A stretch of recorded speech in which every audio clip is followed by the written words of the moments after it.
Greetings, everyone. This is me again, Zara, ex-Muslim, ex-Shia. Come to help the Muslims. Ask for your help also to help me. Please be polite in the sense that we can, in the discussion, let's see if you can be polite with me so that I can be polite with you. The burden is on you to be polite. Sorry. And so, you can help me. I've come here to ask you for help and not to kill me. And why should we fight and fuss and all this? But I do get angry. And if you do get angry here with me, hold your horses. So, because do you ever? No. First, let's remind you Muslims that when you start the Quran, before, after A'udhu Billahi Minash Shaitanir Rajim, we seek refuge in Allah from Shaitan, the rejected. Bismillahir Rahmanir Rahim. In the name of Allah, the Beneficent, the Merciful.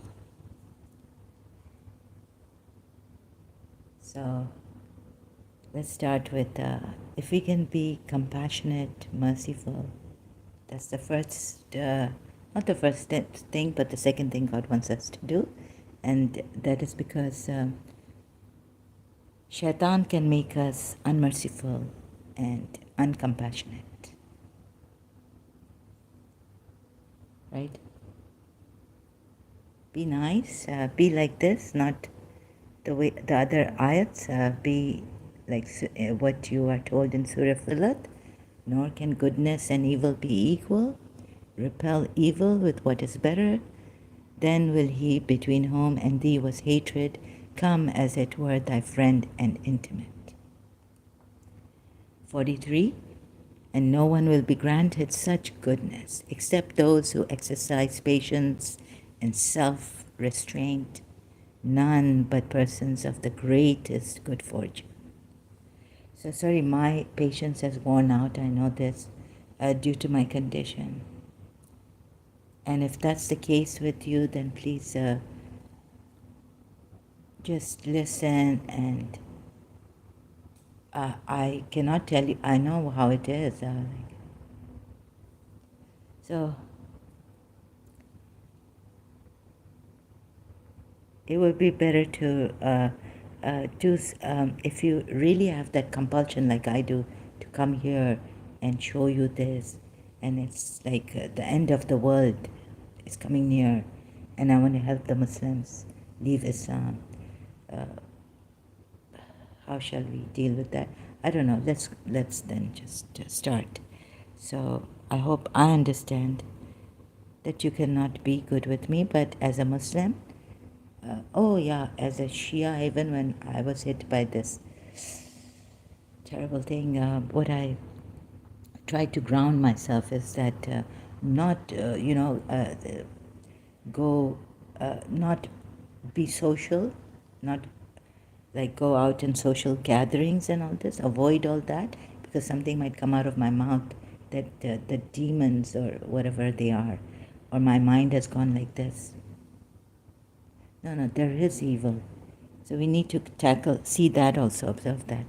But, so ground myself, ask yourself as a Muslim, first and foremost, right, is that you be, your Allah is compassionate and merciful.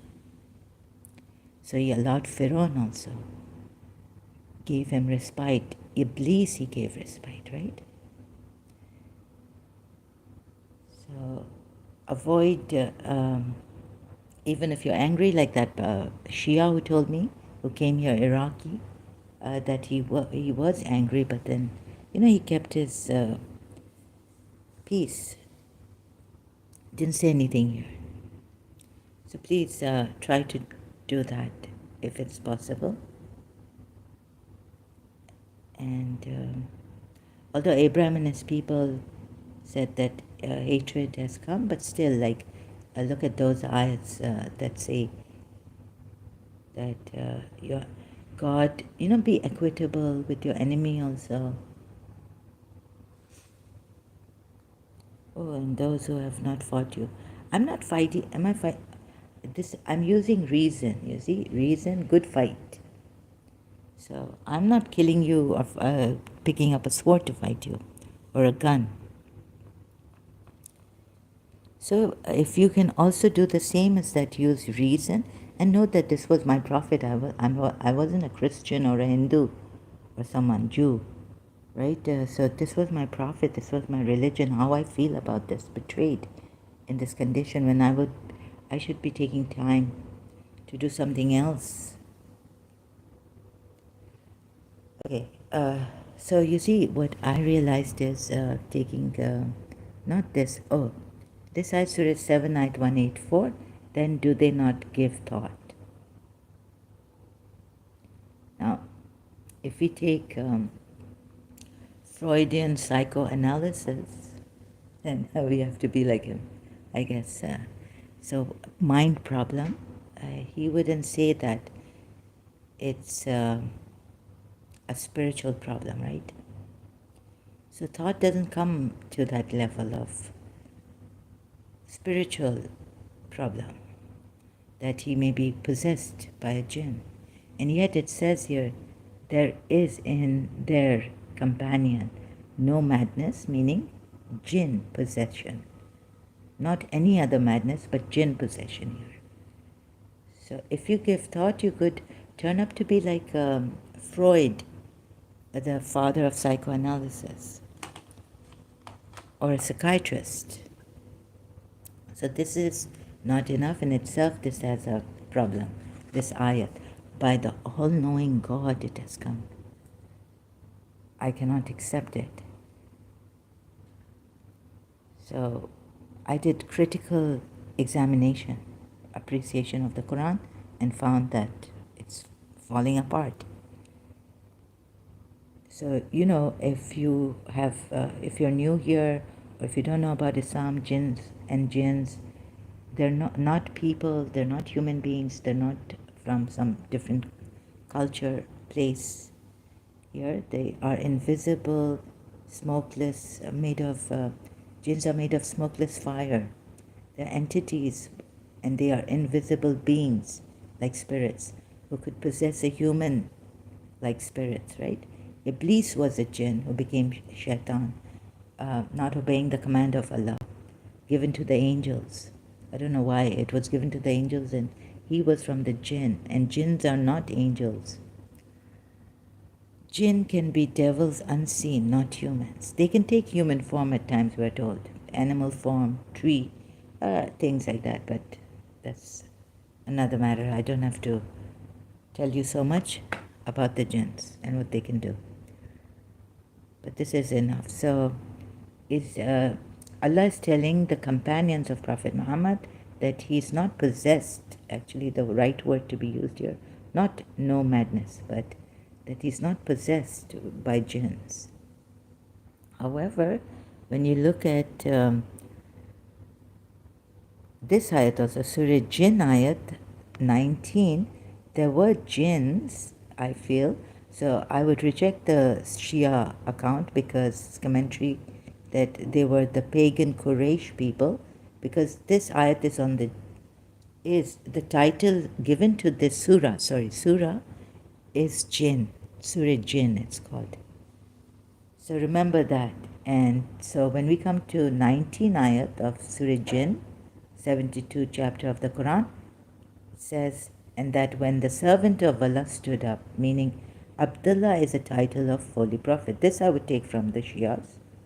And it doesn't mean any servant of Allah, or some servant of Allah other than the Prophet at that time, but it means the Holy Prophet, Abdullah, the servant of Allah, not his father, Abdullah, but himself, the Holy Prophet, title. So when he stood up calling upon Allah, him meaning Allah, they well nigh crowded him. So there were the jinns, I think, who crowded him. In my opinion on this now. See, Allah is not even so clear. Because now, the Shias don't believe that, even though it's a Surah Jinn, and God is talking about Jinn, but then maybe even turning to people, pagan Arabs, and they've been confused here whether these are Jinns or pagan Arabs, polytheists. Allah should have been clear about this. And the Sunni source, some say this, some say that, and some say there were humans also with the jinn, along with the jinn who were crowding him, almost stifling him. Ibn Abbas, from Tanwir al-Mikbas min Tafsir, Ibn Abbas says a narration about this ayat, Surah 72, ayat 19, is that jinn almost fell on him. And then if you're going to say he's the light of Allah, like the Shias, and they believe very firmly that he says, Noor-e-Ilahi, there's no... So if you are light being, no devil can get to you, not even come near you. I was told that if you recite La ilaha illallah tasbih 100 times, the devil runs miles away from you, shaitan. So let alone him being how the Shias take him to be. He's already reached the maqam, Mahmud. We don't even have to pray for him for that, to reach that. He has reached such high position. And before even coming here, he was the light of Allah. And thoroughly purified, all that. Blessed, like Jesus Christ, Surah Maryam ayat on Jesus Christ and Zechariah's son, John, Hazrat Yahya, Surah Maryam ayat. But look at this ayat now, Surah 7 ayat 188. So tell them, Shias also, please concentrate, pay attention. Tell them, O Muhammad, I have no power to benefit or harm myself except as Allah may please. And you would say, yes, that's true. Yes. Okay. Except that Allah may please, right? So he can harm himself if Allah pleases. And harm also himself if Allah pleases or is displeased with him. So what is this word, you please? So I tell you, this Quran, translators may be confused. I'm not, when I say against the translators, you see that I mostly heavily blame him, Prophet Muhammad, and his Allah. And not these poor people. And so what has happened to you? Even the politics, I think, he made so crazy, they're like, what is this? From do not associate. We have so many, do not call on anyone other than Allah, and things I was telling you on those live streams, on the Quran ayats. So, now, look, Shias, and this also, Surah 7 ayat 188, sorry. Again, let's check. मेरे बाप पे थोड़ी उतर आया ये Quran. Sorry, Surah 7 ayat 188. Really, as a Shia, later on, I was like, this, how many years it takes for our ulemas to go to Qom, being in Qom or Najaf, and where they study religion, this, and the Quran. And how long does it take for a Shia, even religious scholar, to become an expert in Quran, reading and translation and understanding the ayats? Can you believe that? So I said, why not leave it to Imam Hussein, his grandson, and his Prophet Muhammad's household to understand. See, I hold not for myself. What is the word here, please? Touches me. No, before this. Except as Allah wills. You see, I'm telling you, didn't I show you that this will of Allah is contaminated, corrupted at times? If Allah willed, they could do this, they would do that. Don't understand what is this going on. If Allah permits or Allah wills, or by Allah could have just said succinctly that, look, I've sent you this, I've created this, there's energy that is positive and negative. It's on you how you use it. But you would go against me, against my will if you, because aren't you, when you submit to Allah, how do you submit? The will you submit, right? Your whole being, with your whole being, your heart, soul, what Jesus said, now I have to go to Jesus. Jesus of Nazareth. Love God with all your heart, your soul, and your being. Mind, soul, and body. No, I'm just distorting it. Wills. So he can harm himself if Allah wills. Except what Allah wills. This is why, you see, the pagans were saying that all good comes from Allah. He has distorted their Allah. And all bad omen comes from you, meaning you, Prophet Muhammad. This is why the pagans were stating a fact that, please see, you need to perhaps get some, like ilaj, healing treatment done. Right? So, back to the ayat. It wills, if Allah wills. Surah 7, ayat 188. And had I knowledge of the unseen, I should have amassed all kinds of good. Oh my God. And where Bibi Fatima Zahra, we are told, is saying to Abu Bakr for Fadak, the case, that my father took you out of ignorance into light, and has given you, God has showed you that Allah has given you abundance, good. Oh my God. So this is what I heard. I can't find it now. Google searching Bibi Fatima Zahra's in Bibi Fatima Zahra's speech, his daughter's speech to Abu Bakr. Oh God. So, oh my goodness. Ismailis, you also come. I have asked in the comment section Sabir Salim Bhai also to come and see this. You see, I was telling him, you are right about your about imamat in the Quran, but then I couldn't in the comment section couldn't explain to him properly that. So put very diplomatically. I hope he doesn't think that I'm trying to deceive him or something. But that some things I kept away is then I said, not on his under his live stream on.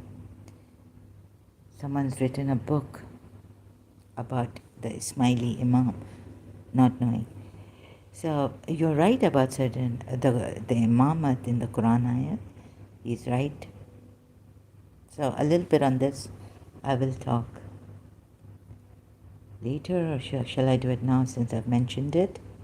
So I said, please come to my live streams, my channel live stream. See that what about these ayats? Problems in the Quran that I'm showing. But the thing is, they say, I think the Ismailis, if I may not be mistaken, the Ismailis say that we don't take Imam Hassan, the eldest son of Imam Ali being the cousin and son-in-law of Prophet Muhammad, right? What's that? Something hit my window. Wait. Ali being, where was I now?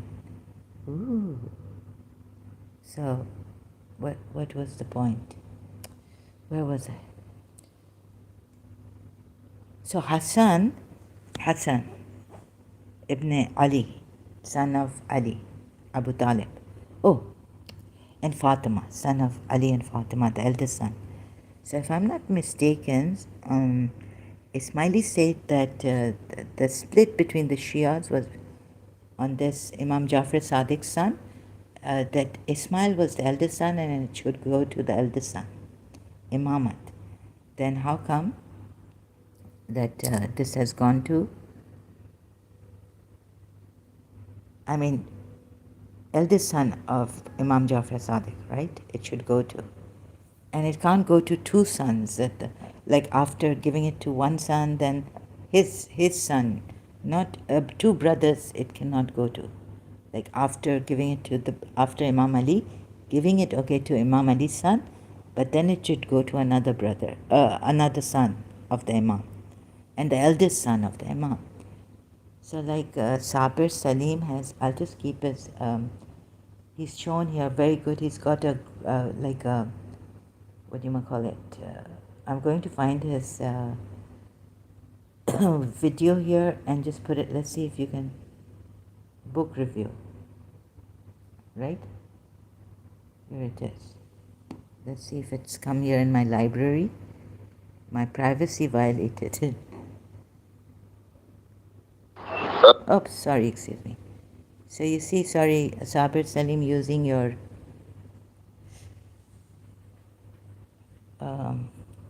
live stream. So this is the 12 Shia, this is the Ismaili. After Imam Ali, Imamat goes to Imam Hussein. Shia say it goes to Imam Hassan. Ismailis don't take the eldest son of Imam Ali as the Imam, but the younger son, right?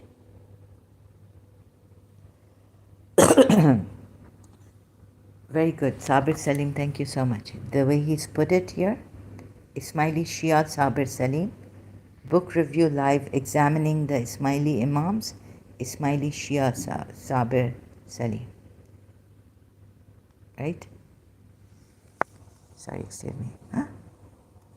So this, right? You see this?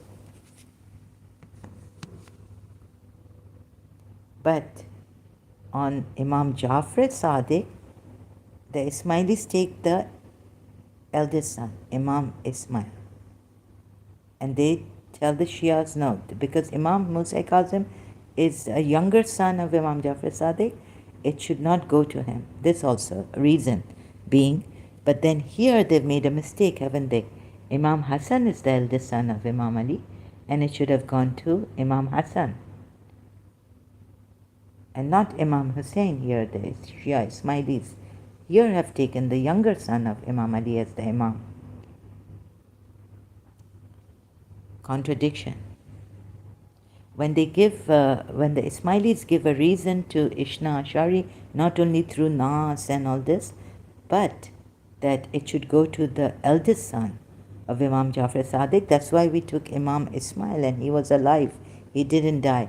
And not Imam Musa Kazim, the younger son of Imam Jafar Sadiq, like the Shia Ishna Ashari take. So this is their objection, the Ismaili objection against Shia Ishna Ashari, and that's the objection which is just on facts. Oh. So there's no fighting or anything, no bad feelings, just a fact stated by them, the Ismailis. But here the Ismailis did not take first Imam here of the Shias, Imam Ali, his eldest son, but they took Imam Hussein as the Imam. You can call Hassan Mawla, they call Hassan Mawla, master, but not Imam. He's just a temporary holder of Imamat or something like this. God knows, but he's not a full-fledged Imam. And so here, if I'm not wrong about this, Ismailis, what they say, here they say this and there they say that. I'm not saying but they are right in many things against the Shia belief, Shari, sorry, the 12 Shia belief, right? So this, I couldn't comment on Sabir Salim's on this, like this. So I said diplomatically, like, out of, so just explain it in my live stream. Now we go back to the topic. That's the problem. Oh God, who will explain to me? I should have amassed all kinds of good, and no evil would have ever touched me. I'm merely a warner and the herald of glad tidings to those who have faith.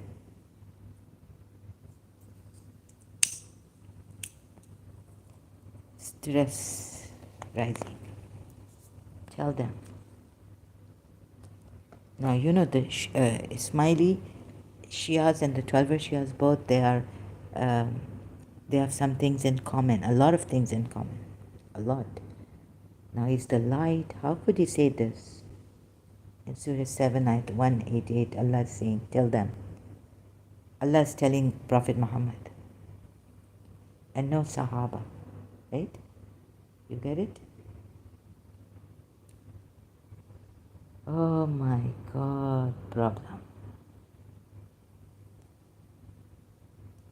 I know it hurts Ismailis. Maybe, can you see this?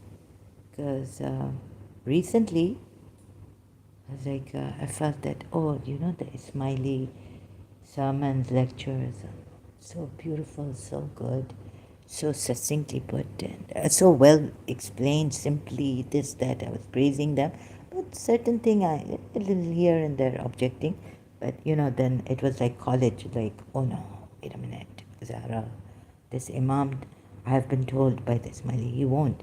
I even requested the Ismaili to, can he step down and all this? He said, no, he believes adamantly, like firmly, that he's from the progeny and he's an Imam. I said, okay, I'll still help him. I'll still try to help our Imam. He's deluded positively about Islam. So I'm doing my bit, and then sometimes I do get shocked. Oh my God, I don't know. So like in college, like reading all these Western books, and Shakti Gwain was spiritual, but not religious, and she's written so much in her creative visualization book titled Creative Visualization, and I would compare it with my religion, but never bring this out to others. And take what goes with my religion and spirituality also.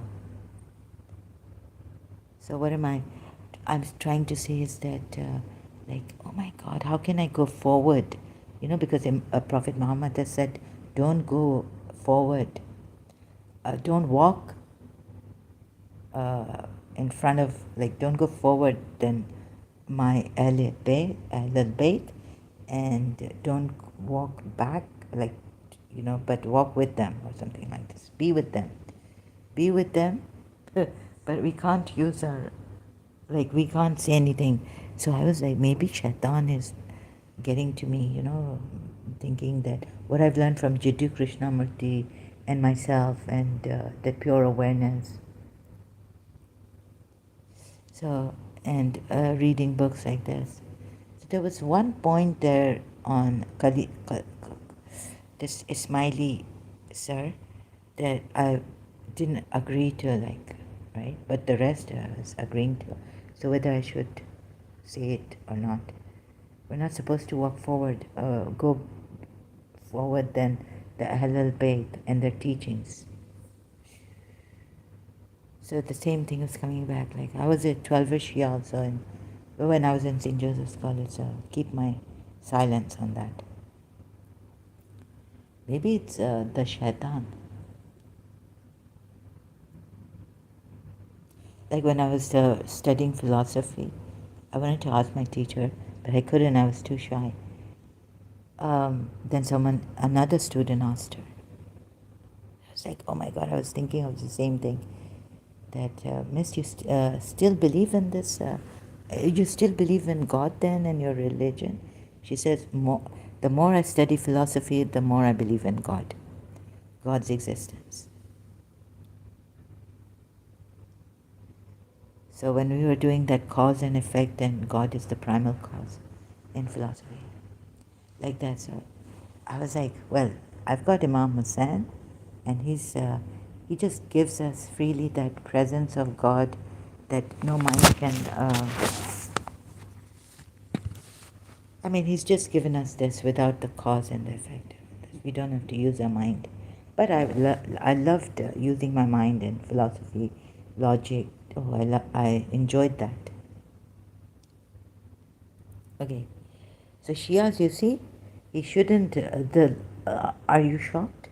So if you're shocked, I'm really sorry. And what could be preventing you from really looking at this ayat, Surah 7, 8, and closely examining it, and seeing that your prophet is not the light of Allah, the intellect that God created, the best, the foremost. Oh, okay. I'm feeling the pain. So thank God Muji Baba.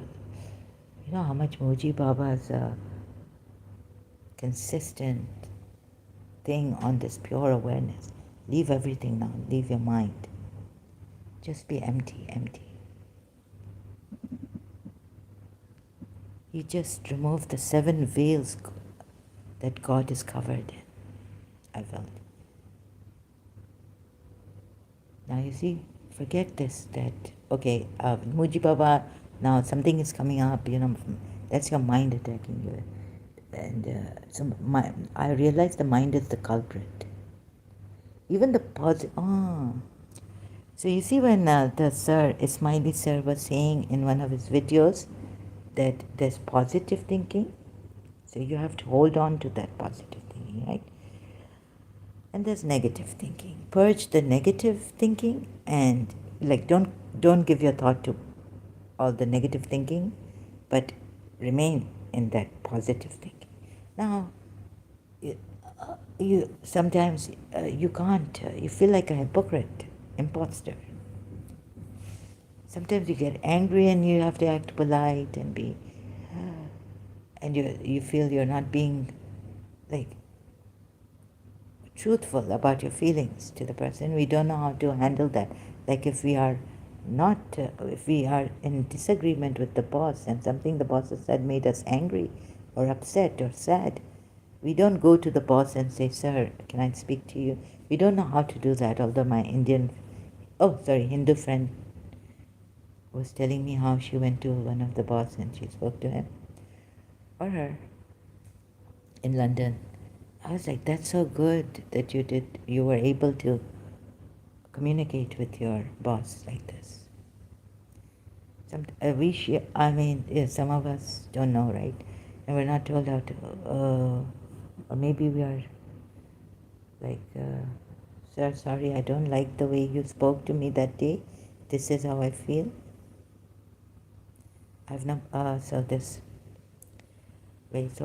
Positive thoughts, you can't hold on to.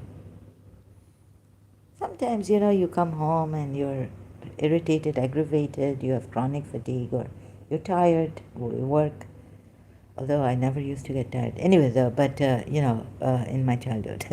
But okay, even a man gets tired, right? He just wants less stress and calmness and relaxation when he comes back home. And the wife and he tells his wife, please just stop this, I've just come. And he's like a little bit brash or harshly tells her. So positive in that stress and that tiredness. Even normal people can not be so polite, right? So positive thinking, then we have to work for it, and then we regret it. Oh, I should not have been upset or brash with my wife in this way. So you can't 24 hours hold on to positive thoughts and your belief in this also. Sometimes there are tragedies in life that make you question even the best of your like you think your religion is the best, but makes you question this. Even Imam Hussain, like I got shocked at myself that I started to question Imam Hussain's sacrifice. And then I got shocked. Imam Zainal Abidin. And now, God exists or not, but Imam Zainal, and I would tell myself, no, Imam Zainal Abidin went through so much. They were an example as servants of Allah that God exists and these tests and these calamities. They are what? So don't doubt in God's existence. Yet I have doubted and others questioned. So positive thoughts sometimes do not make you do positive action. The negativity comes in, the tiredness comes in, the brashness, the harshness. So Moji Baba, no, just leave that. And so what can? Rely on Allah, right? Another verse says. So what do? Faith also, yeah, prayer. Maybe he also said that. The Ismaili on his channel, a video on, what topic was it? Grief, or sometimes you lose your faith, or the control, how to control your mind. Okay, I've forgotten which one it was. You mentioned this. Positive thinking, mental health. Can't hold on to it. So leave everything and see why Allah. Okay, in the Quran it says trust in Allah, or like Shakti Gawain has said, do your best and leave the rest to God. So even if you say this, like this, maybe say, this thought comes in your mind that we'll do our best to hold on to positive thoughts, even in times of calamity, and and be positive. No, we can't do that, right? He even said that you can't do that. But then he said, then about positive thinking and negative thinking, he's spoken. But then there's a slight contradiction there.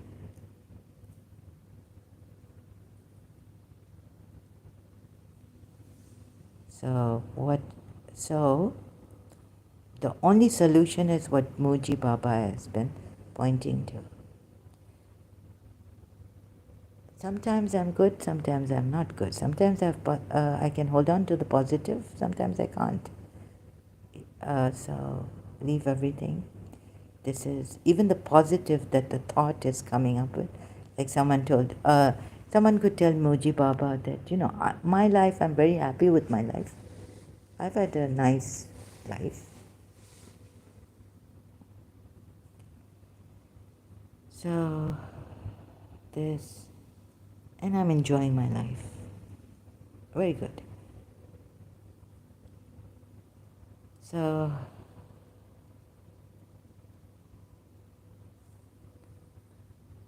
but what if you see someone losing your friend?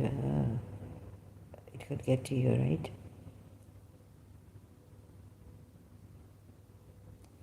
So this also,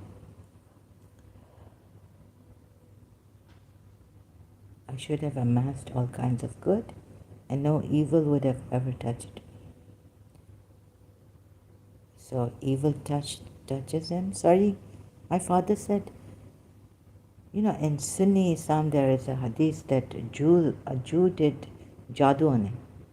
And my father was like, no, don't take that at ever. No jadoo ever can be done on this. He's the light of Allah, Noor Ilahi. He's light. He's light.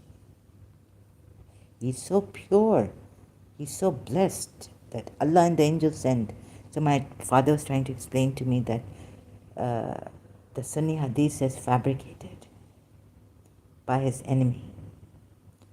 And no Jew could, even if they did jadoo on him, black magic, it would not harm him.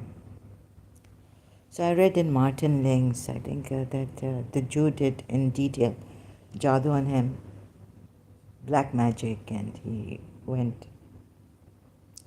And then Imam Ali, then Jibrail came, and then Imam Ali, then, something helped him also. And Jibrail said this 4 the Kuls, Surah Falak, Surah Nas came down. That's the reason why. And no evil would have ever touched me. So if you're those Shias who believe that that story is fabricated, then why is he telling you? Allah is telling him to tell you, and no evil would have ever touched me. So evil has touched him.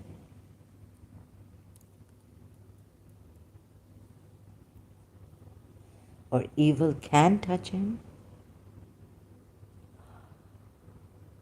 Oh. So now we can safely say that, can we? That he was possessed by jinns. And at times, right? Surah 7, back to Surah 7, ayat 84. Allah is saying, no, your companion is not possessed with jinn. This is possession. And madness is what is in Surah Hijr ayat also. Right, Surah Hijr, 6th ayat. I was supposed to recite this. Our young Shia came to Mefle Murtaza, and I went there. And so my friend took me. He was a Quran Hafiz and he knew which ayat of the Quran, a young Shia Sayyid, could even be a cure for cancer. So this is a cure for your madness. Recite this for 40 days and blow it in the water and drink it. They say, oh, you upon whom if you have depression and madness, depression, I think for depression, and they say, oh, you upon whom the message has been sent down, indeed you are mad. This is majnoon. This is dementia, madness, not the jinn possession. And look how then, my God, right? Look at how God has answered them. Why do you not bring us? So they say, why do you not bring us the angels if you should be among the truthful? Maybe because these signs are not enough, and I showed you like there are such contradictions.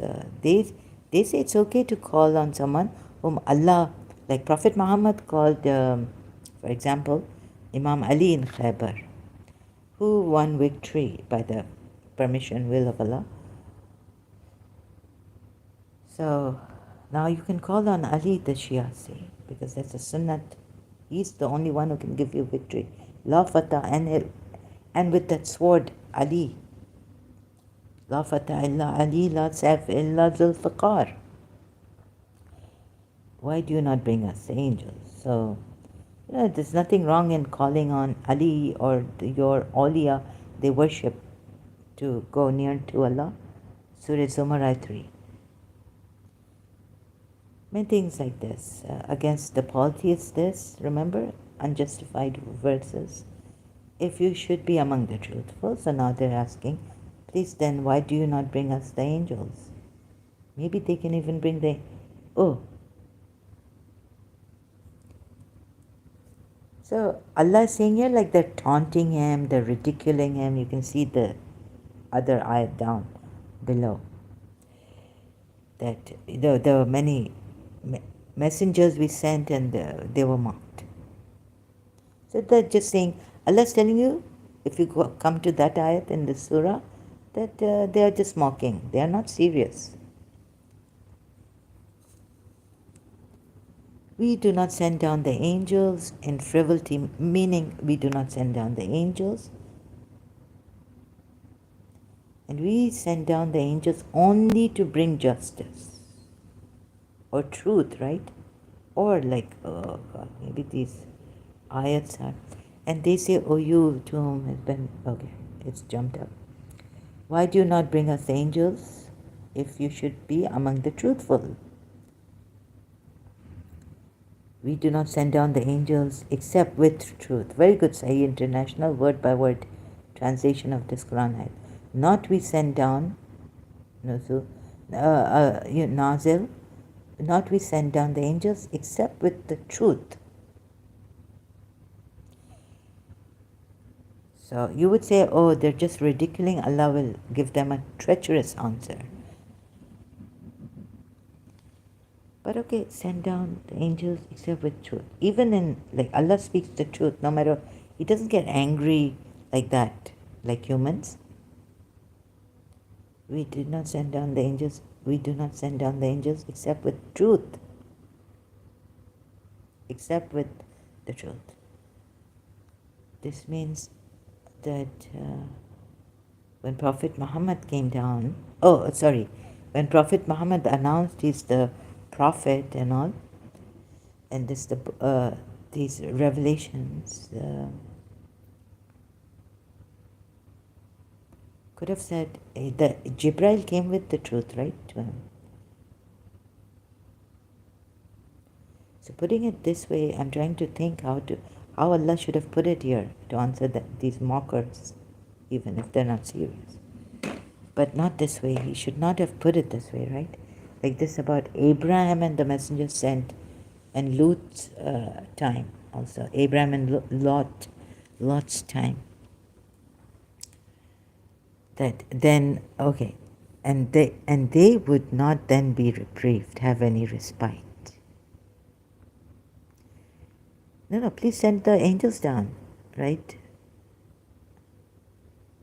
I mean, I'm not able to say this properly, but you critical thinkers in Islam, Muslims, tell me, like, should it have been put like this even if they were mocking it? Maybe they wanted more evidence, like that's not enough. Maybe they had a book. Polytheists also had in their heart some revelation sent down, inspired by God. So let's see if this is really inspired by God and all this. And I just cannot take it as, so we sent not down. That this ayat is telling us we will be its guardian. And we had certainly sent before you among the sects, Shias of the former peoples. And no messenger would come to them except that they ridiculed him. Now, this I don't believe in really. Thus do we insert into the hearts of the criminals. Oh my God. This giving me a terrible feeling. So like I showed you,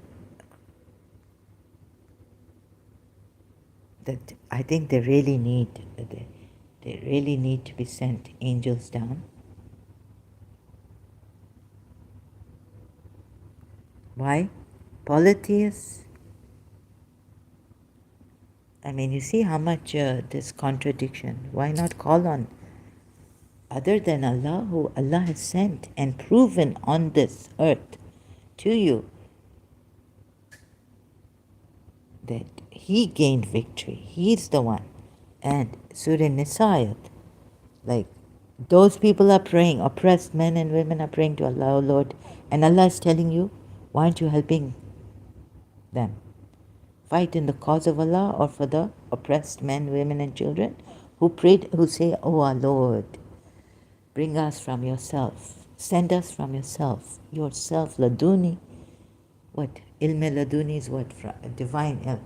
So when someone comes, they're not even praying like this, Allah help us directly, take us out of this land whose people have oppressed us, our oppressors.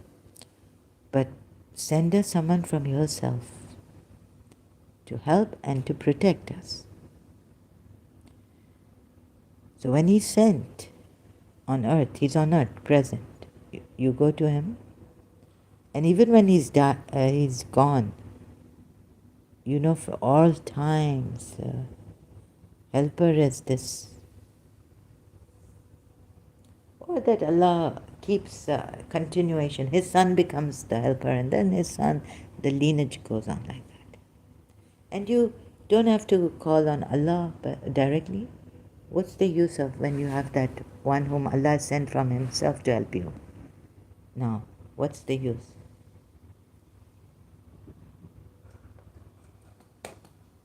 So this.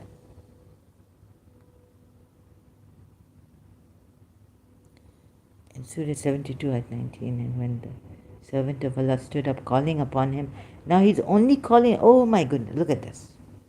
Oh, I've seen something else. Have you seen it? When he's calling on Allah alone, yeah, now the Shias, I know, the pagan Quraysh used to put all sorts of obstacles in his way to prevent him from preaching the religion of Islam and denouncing idols. Sorry, I'm reading it like this because I've gone funny.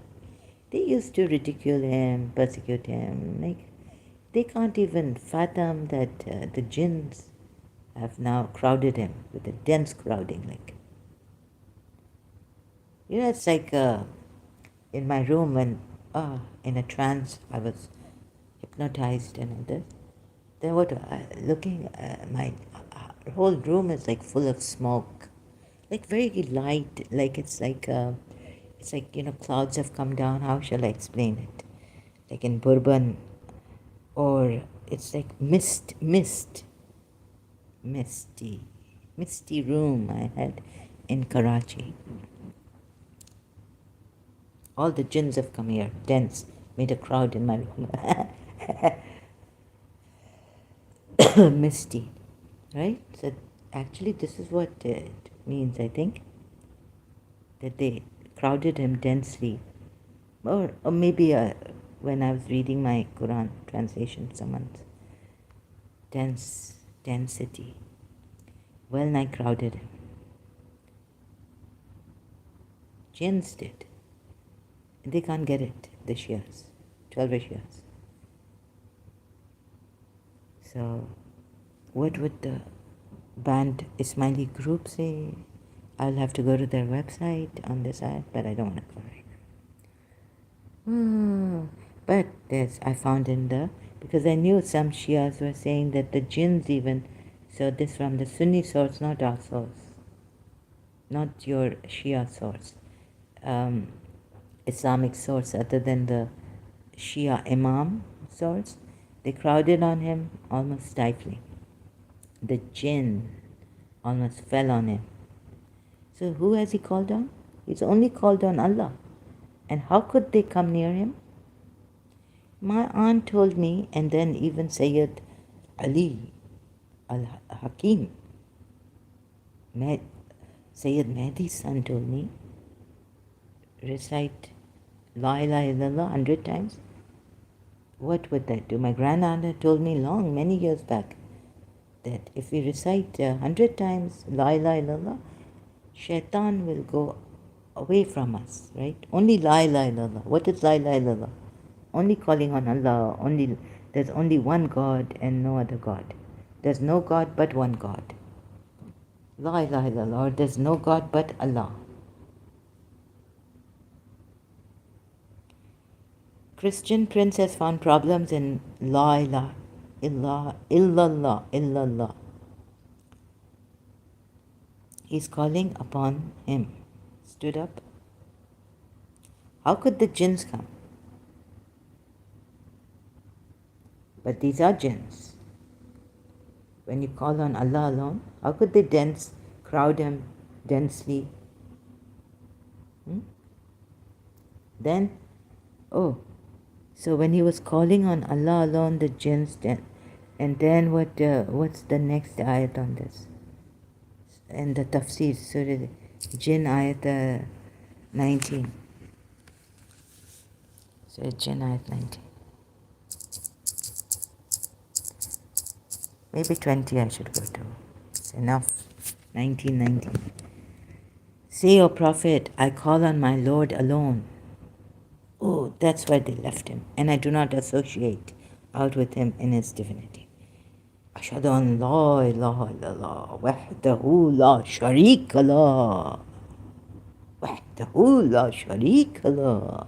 Now they ran away. We are told. This, please. See,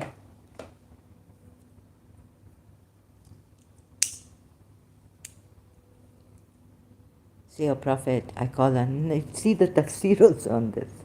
The Afimul Quran. It must be that now the jinns ran away and all the pagan polytheists ran away. No one could stand this, like, call, say, O Prophet, Allah tells him to say, I call on my Lord alone. Okay, and you would think this pure awareness, no, but please don't mingle pure awareness with this now on this. I call on my Lord alone and I do not associate out with him.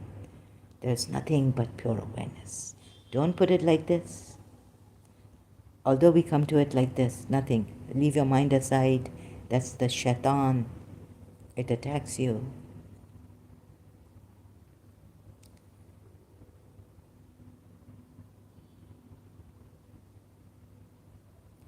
That is, to call upon Allah is no objectionable thing which may so provoke people.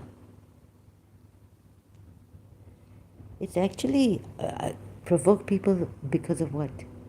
Because he's brought this religion with no religion has ever. They've made Jesus Christ son of Allah. They've made Azra son of Allah. Whoever, in the Quran. And the polytheists associate with Allah so much, and call on others besides Allah, and even with Allah. Don't do it with Allah. The ayat will come in this. Do not even in mosques or something. With Allah. Do not call anyone. That is, to call upon Allah is no objectionable thing, which may so provoke the people. The evil thing, however, is that one should associate another with Allah in its Abul Ala Maudud, in its divinity. Keep saying like that, but it's not in the Quran ayat. In its divinity, It's just, I do not associate aught with him anymore. In its divinity, no. And this I never do. This is done by those who mob and surround me when they hear God mentioned by me. God alone mentioned, they get all this nonsense. And some Sunnis have put Shias in this category of evil. Because they associate Ali, calling on Ali. कहते हैं अली को बुलाया अल्लाह आ गया, अल्लाह को बुलाया अली आ गया. What's the difference? Ye Shia, very bad, associating evil by their own fellow Muslims. Yeah, ये देखें ये क्या हमें दिया है. And I don't blame the Sunnis and I don't blame the Shias, but this one is the biggest, the main culprit is this one, who has confused you people. Say, surely neither it is my power to hurt you, nor to bring you to the right way. No, it is God's power to hurt you and to bring you to the right way. Or it is your own. It is God's power overall, but you need to use your mind and your will, God, and knowledge gain, so that you can so you can hurt people. Look, it's not like Shakti Gwen or those Americans saying that choose to be happy today. No one can hurt me today because I have chosen happiness.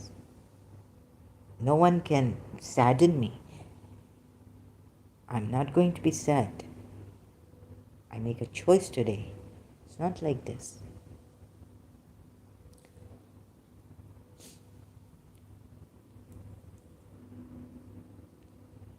Surely neither it is my power to hurt you nor to bring you to the right way.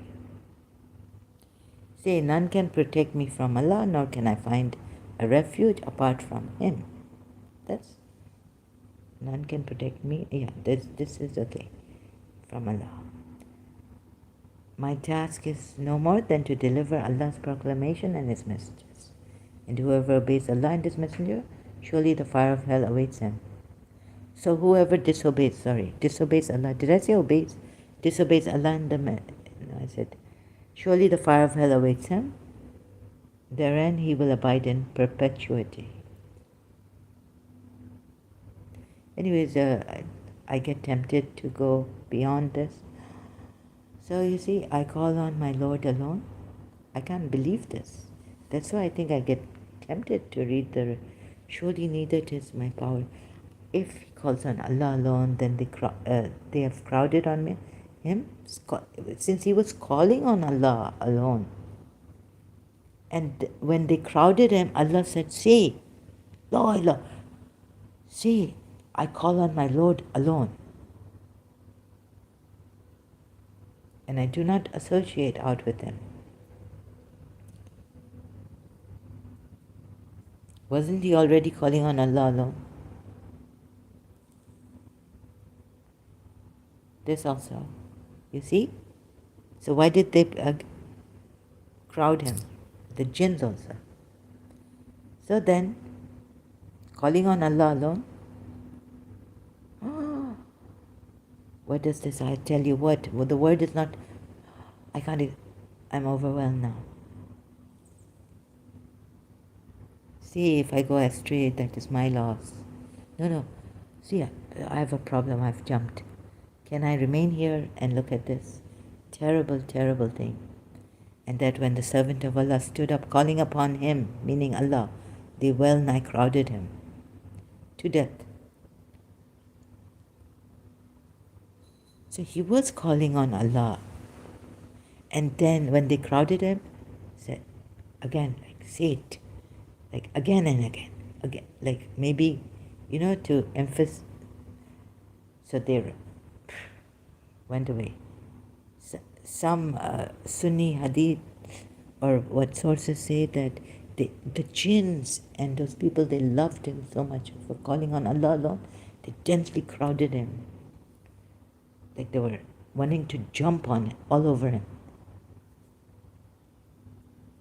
This is where perhaps a Rob Christian, I don't know from the, I better not mention that what they did with the Prophet. The jinns have sodomized him and God knows what. That in his life history, Rob Christian knows which book of the Islamic history has that. The jinns okay, that's, Shias won't take that, so let's not go there. It's terrible. They crowded him when he stood up calling upon him. So he was calling him, say, I only call on Allah, my Lord. Do not associate anyone with him. Then they left him, or they came back. So let's leave.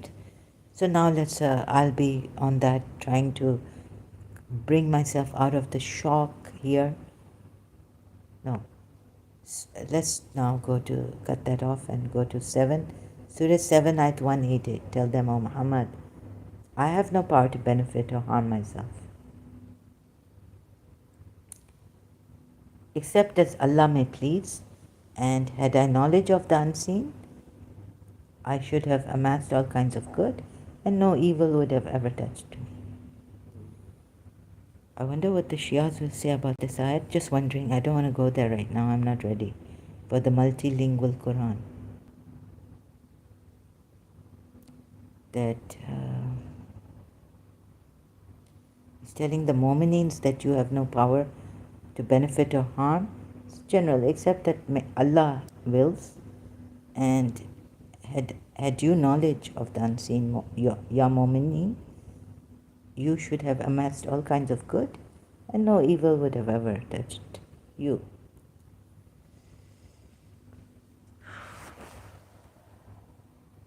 Can a prophet sent to guide people?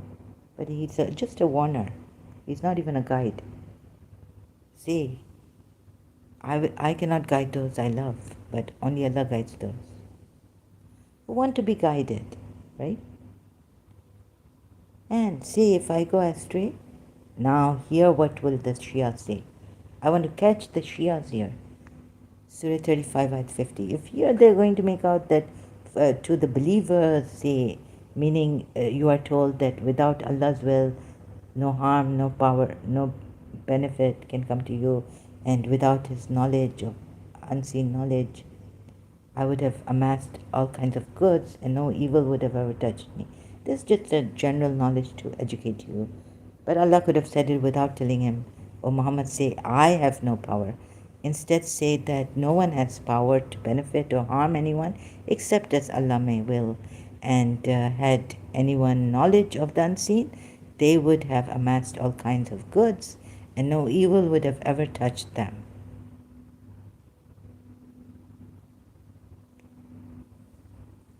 Or blessing, Mubarak, like Jesus Christ and son of Zachariah, Yahya, Hazrat Yahya. Say if blessed. Say if I go astray. Now what would you say? Shias, Surah 35, Ayat 50. Not only that knowledge of the unseen, but I'm blessed. You know what I mean?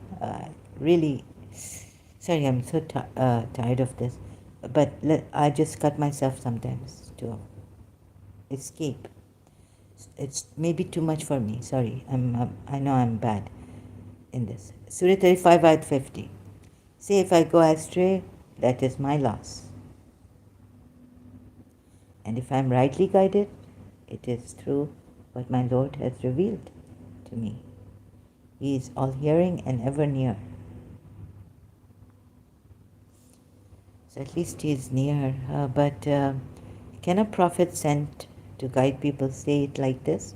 Now, maybe the religious scholars, Shias, have thought about this, and they must have come up with some reason to defend him here.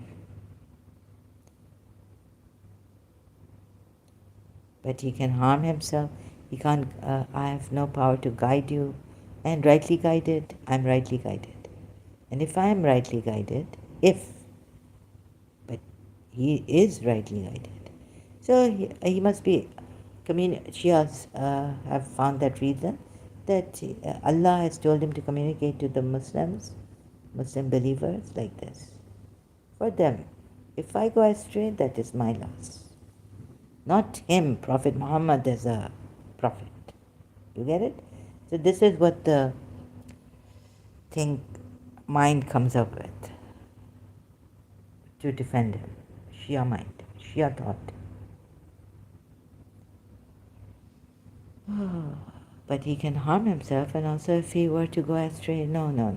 God would never say this, that Prophet tell them that if I am rightly guided, he's rightly guided. So let's think about this. The Shias are sitting in a conference, religious scholars, looking at their imams. This one, Mahdi is now in, Imam Mahdi, the last one, is in occultation. And Shias have gathered religious scholars, grand ayatollahs. Again, look at this. If I'm rightly guided. Oh, I know what.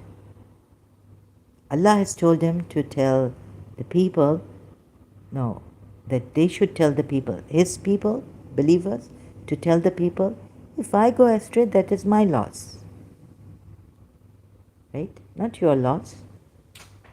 And if I'm rightly guided, because there's no if here for the Prophet. So if they mock you, tell them, if I'm rightly guided, it is through what my Lord has revealed to me. Revealed to me through Prophet Muhammad.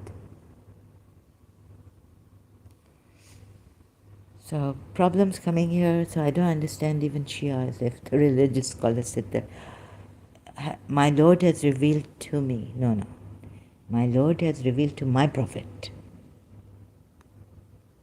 So Shias here, poorly written, Your Allah, yet you would defend him. With your thought, contemplate. Surah 7, Ayat 181. And among those we created as a community which guides by truth and thereby establishes justice. We come back to this. Even Prophet Muhammad's followers are created to guide and establish justice, right?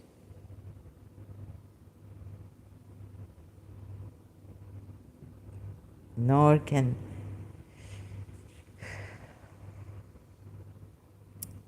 hypocrites bubbled up at Prophet Muhammad's time. He had many enemies because he was a great prophet establishing the true religion no one has ever established. Everyone goes to, Elizabeth have said you can't go to that one true God without us. We are the means of approach. And like Mansur al-Hallaj, you will say Ana al-Haq, or you will say that he has some son, right?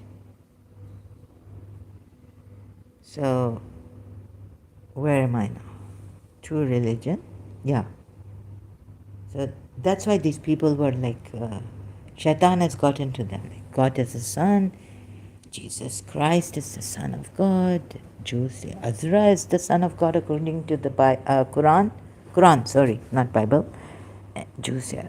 And you will be like the polytheists who say, He is God, I'm God. Or these awliyas are God, we worship them because they bring us near to Allah. So you will be worshipping the people here who bring you near to Allah, guide you. So that's why hypocrites were bubbling up and enemies started to come a lot. And so he said here, Surah 5, Ayat 68, say, O people of the scripture, you are standing on nothing until you uphold the Torah, the gospel, and what has been revealed to you from your Lord, and that which has been revealed to you from your Lord will surely increase many of them in transgression and disbelief. Because Jesus Christ is not the Son of God.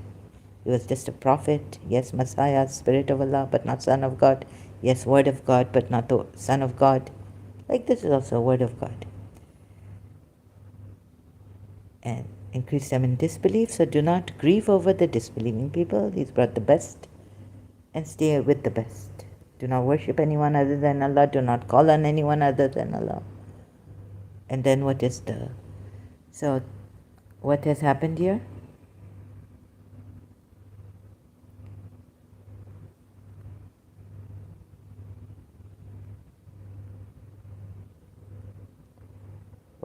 And they do not give thought. And that if they should keep to the right way, we would certainly give them to drink of abundant water. Okay, here's something against my imams. But how do I now? Conclusion, I lost my line of reasoning on this.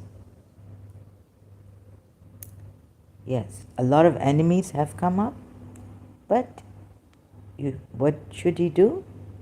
He should say, nor can goodness and evil be equal. He should act this way, right? With what repel evil, meaning with what is better, then will he between whom and thee was hatred become as it were thy friend and intimate. And none will be granted such goodness except those who exercise patience and self-restraint. None. Allah knows that maybe even hypocrites, you tried this with the hypocrites, they might become your bosom friend. None but persons of greatest good fortune, like Buddha. When a man came and spat on his face, what did Buddha say? And when he came to apologize, what did he say? Buddha said to him, that was yesterday. You are a changed man. So no forgiveness. Finished.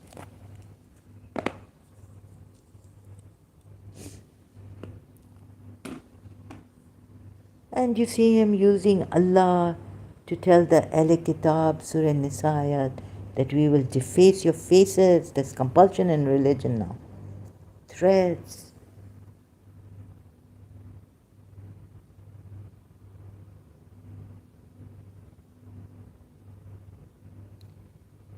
And finally to the polytheists also.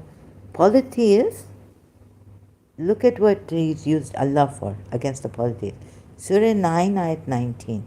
Do you consider providing water to the pilgrims and tending the sacred mosque equal in worth to believing in Allah and the last day and striving in the cause of Allah? The two are not equal with Allah. And Allah does not direct the wrongdoing folk to the right way. What did Allah say is the right way? Surah Jinn, ayat 16. And that if they should keep to the right way, if you keep to the right way, we would certainly give them to drink of abundant water. Now I'll show you how, again, how Imam Jafar Sadiq has deceived you. Shias, embrace yourselves. How cunningly. So if you should keep to the right, to the way, not even right, it's in brackets I think, or whatever the word is, it means right way. Allah's way. We would certainly give them to drink of abundant water. The polytheists, pagans, had abundant water to give to their pilgrims in the desert, right? And yet Allah is telling them, and tending the sacred mosque is not equal in worth. But if you had just kept to the way, we would have certainly given them to drink of abundant water. Not that you go, it is not equal, believing in Allah and the last day. It's not equal to believing in Allah, the last day, and striving also in the cause of Allah. But if you stay on the right way, polytheists had that way, think about it.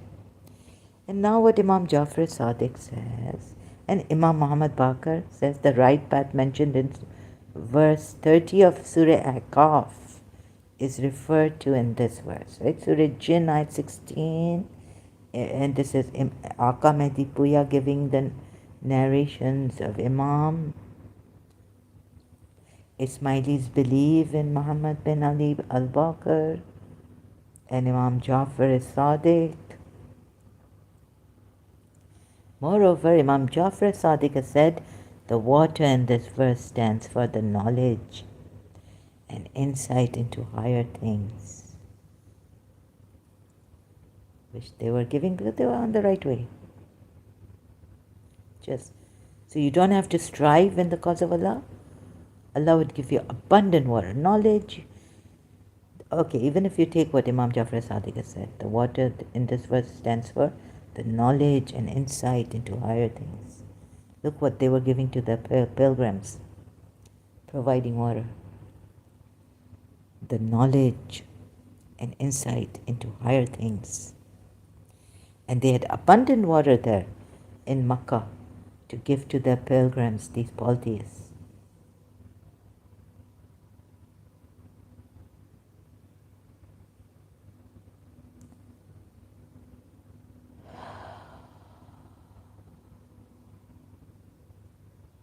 Look how cunning.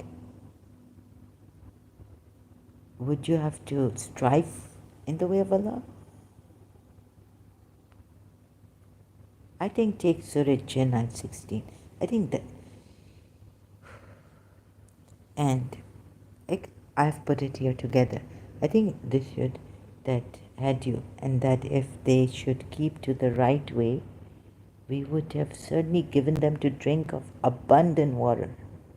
That's enough, right? Keeping to the right way, you don't have to. They believed in Allah. Last day, striving. Last day, and striving in the cause of Allah. So Imam Hussain goes in a way that no one parallels. The way he left Medina for a Hajj, they wanted to kill him there in the cause of Allah, striving.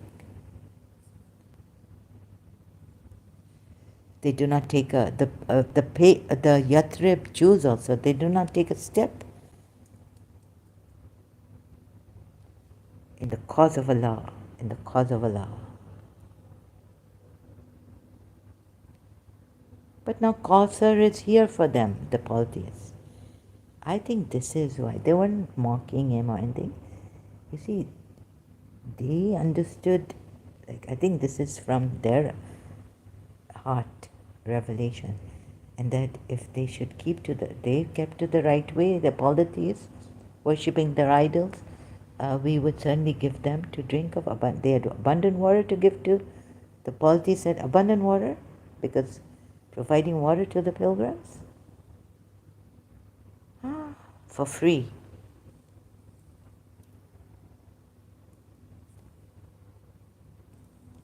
And the pilgrims are these pagans who come to Makkah to worship their idols. So also, right, abundant water. So according to Imam Jafar Sadiq, this water stands for knowledge and insight into higher things. I mean, why would Allah metaphorically use water for?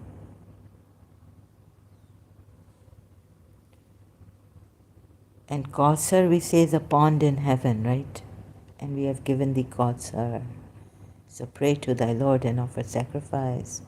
Surely your enemy is Abtar, cut off from progeny. Prophet Muhammad didn't have a surviving son.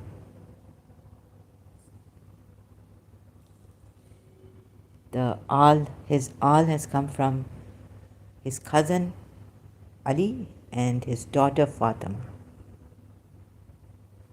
Oh, so like Maryam, but be Fatima Zahra is above Maryam. Allama Iqbal has written about Fatima Zahra. And now, this, I want to, anyways, if the Muslim was saying that against Fatima Zahra, now I would like Sabir Salim if he wished that he would be here. In this he said, this mad woman has said against our Sayyidah Fatima Zahra. Right? Sayyidah Fatima.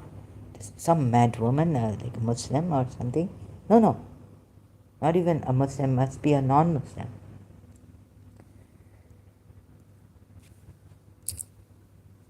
In this. Right? And he says, do not abuse, do not say anything bad. And another, he uses very hard Urdu words like Allama Rashid Turabi. I can't get him at times. So, anyways, there's this lady mentioned, and he says she's mad.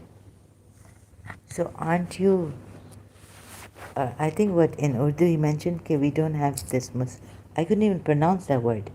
So it could be debate, right? We don't have debates. Anyways, now what God gave me, see, even though it is another woman, he has not even mentioned her name, but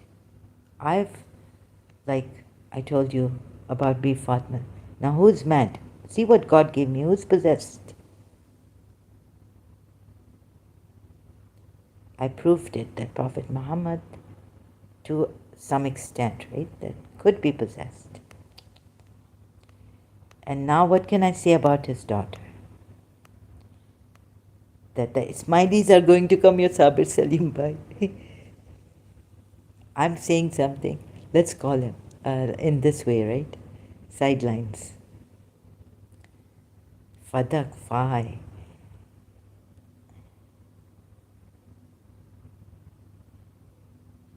Was given to Prophet Muhammad.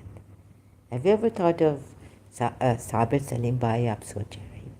Aap soche, think of Jawaria, think of Safiya, think of Yathrib, think of Surah Hashar ayats. 2. Breaking of houses, sex slaves. Jawaria stood, went to Prophet Muhammad. And where this fight, what is Fadak? What was Fadak? Given to Fatima Zahra? What was it? It was Jews' property. And I tell you, these dates the Arabs are having and saying, oh, this is very powerful. It was only available in Makkah, in the desert. Fertile land of Fadak was in it. The Jews had this oasis and they had trees, palm trees cut down, Surah Hashar of the Jews in Yathrib. Jews gave you this, not Prophet Muhammad. dates, date palm trees also, not coconut. The fertile land of Fadak was initially owned by the Jewish people, who later gifted the land to the Prophet as a peace offering. 5. Thereby securing their own right to continue to work on their land and share in its produce. It doesn't say on their land, but I'm saying that it was their land. And how can relations between Fadak and the subsequent relations between Lady Fatima, please Ab'ai, Saber Salim Bhai. I haven't called him. I don't have any WhatsApp number. I'm not, but ये please देखें अभी और फिर बताएं कि मैं पागल हूँ या वो औरत पागल है जो भी फातिमा ज़हरा के अगेंस्ट, आपकी सैयदा फातिमा के अगेंस्ट कह रही थी। सुन्नी तो कह नहीं सकती है।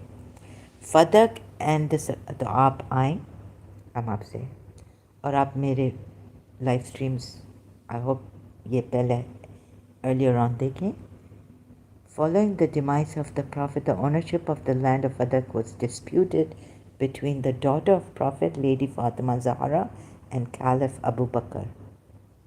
The Center for Intra-Muslim Studies convened to discuss the issue of Fadak and the subsequent relationship between Lady Fatima and Caliph Abu Bakr. So Prophet Muhammad gave this land that the Jews gave him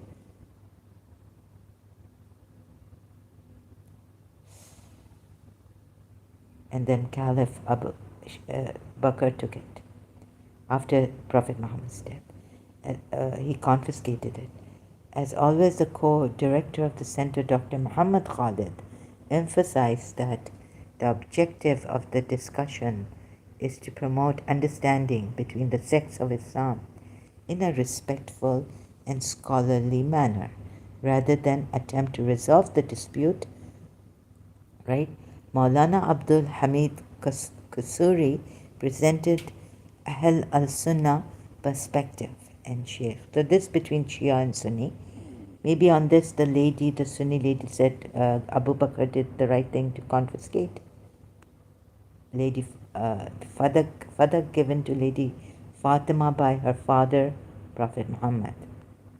The fertile land of Fadak was initially owned by Jewish people, who later gifted the land to the Prophet as a peace offering, thereby securing their own right to continue to work on their land and share in its produce.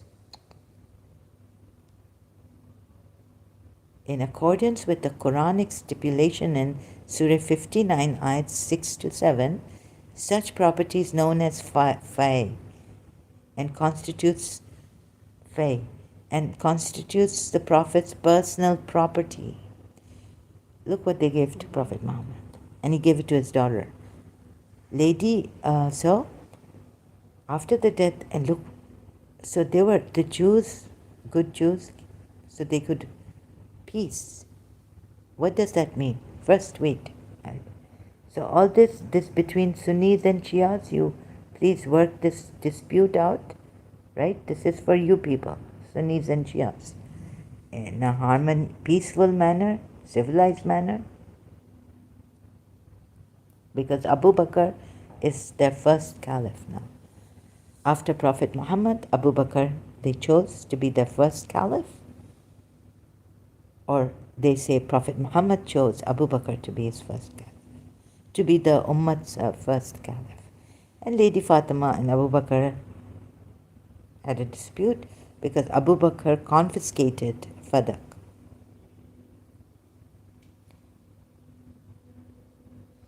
I can read all this, Al-Mahdi Institute, but what, skimming through,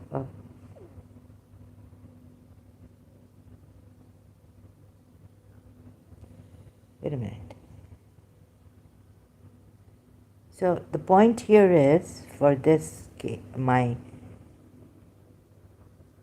topic at hand is that fadak that the Jews, why would they give it to Prophet Muhammad for peace if they didn't want peace? They gave a part of their land, right? Huh? Why would they give that? Shias. For peace? Why did they have to give him? To retain peace and maintain their own part of the land. Why do they have to give fadak to their part to Prophet Muhammad? Please, someone tell me. For peace, why? Because he wouldn't, unless they gave your holy prophet, he wouldn't keep peace with them. He wouldn't allow them to practice their religion. Think about it. Now views coming, inferences coming from me. Your Sayyida Fatima. I know, she's your mother, so is she the mother of 12 Shiyas, Sayyids. And who wants to be disrespectful towards her? I was told even the grand Ayatollahs have said in Irani, Khauf Karda. Yani we feel we are fearful, we can't say anything. We are scared of Bibi Fatima Zahra, right? Another Sayyida said that if she wasn't in Parda, if you touched her, you would go on fire. Told me in the year 2000.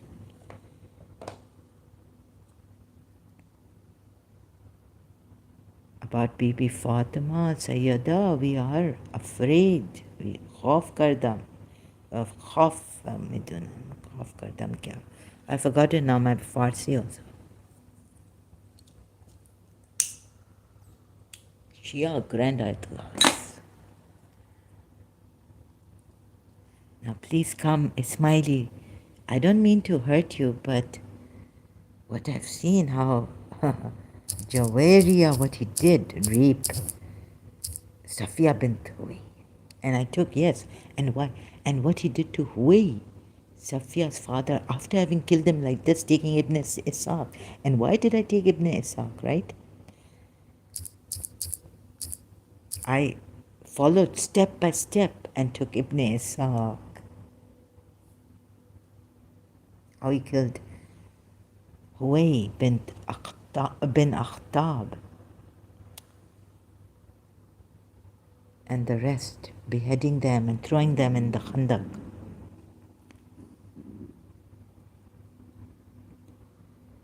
Because I didn't find the Shias incomplete and a lot in this research also. Like, you see, there's some parts where Shias take the Quran and they think they know the whole, because they know but in other ways, no. In other parts of the Quran, no. Like how they take this ayat, how they, like even earlier on, like, I was saying how the Shias would take this ayat. Take even Surah Ahzab ayat 37. He was afraid of the people. Oh, so let's not go to Jawaria. Let's go back then to he was afraid of the people. How the Shias take the Surah Ahzab ayat 37.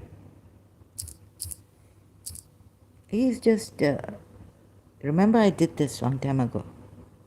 I have to, should I now end this stream? It's long, very long. And remember Muhammad when he said to the one on whom Allah bestowed favor and you bestowed favor. Shias, you have to obey Muhammad. Obeying Muhammad is obeying Allah. How come Zaid? So when Zaid had no longer any need for her, oh, you're being told, when they had a conflict, Prophet Muhammad said, keep your wife and fear Allah. I don't know what, okay, let's see, let's go. But you haven't come to that, but now you may come to that. when they had a conflict, somehow Zaid went to Prophet Muhammad and said, I don't want to keep my wife, I want to divorce her. Prophet Muhammad told him, keep your wife and fear Allah. Now what's happened is that no longer had any need for her. That means he chucks her out, divorces her. Think about it. No.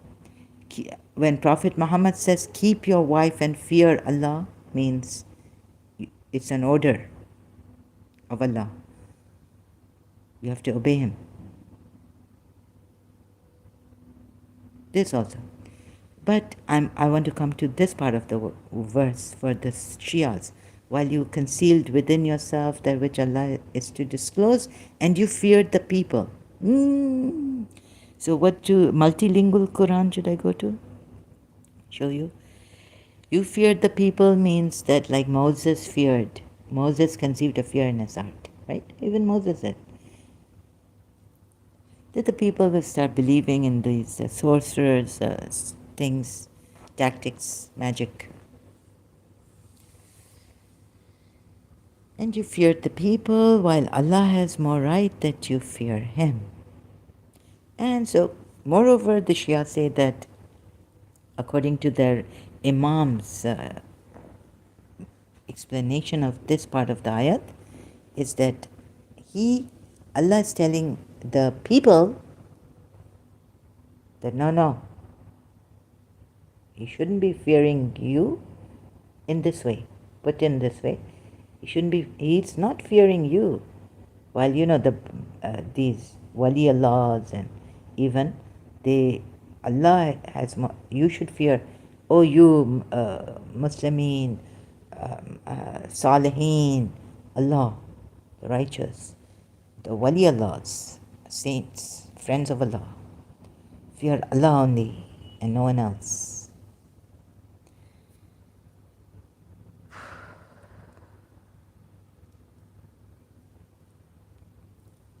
So the Shias also could not convince me the way they put the explanation of this ayat, that Prophet Muhammad actually feared the people.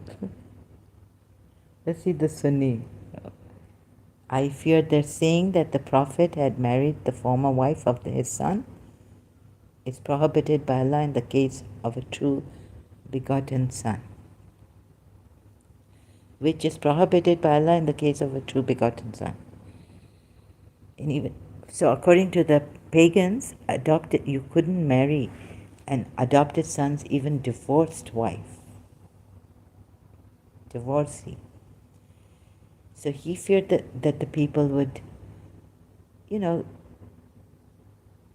get disgusted. The polytheists who practiced this would get disgusted with him for doing this. And his Allah bringing a new law of marrying your adopted sons, divorced wives.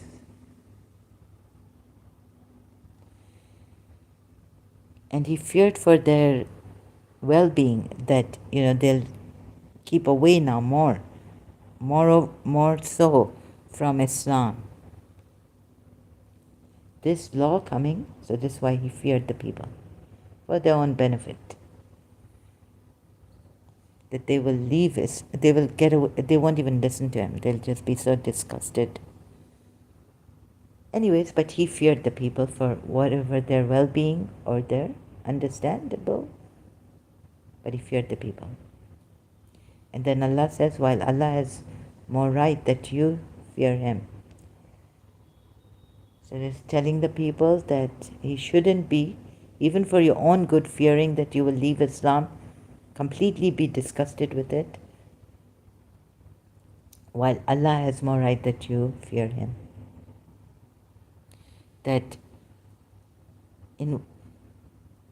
Wait a minute. That a law sent by Allah should be embraced wholeheartedly, even if it is against your culture, your law, your custom, and that he should fear him. Allah knows best, and not the people. For even the benefit of the people, For their benefit, he should not fear the people, that they would leave Islam, but he should fear Allah.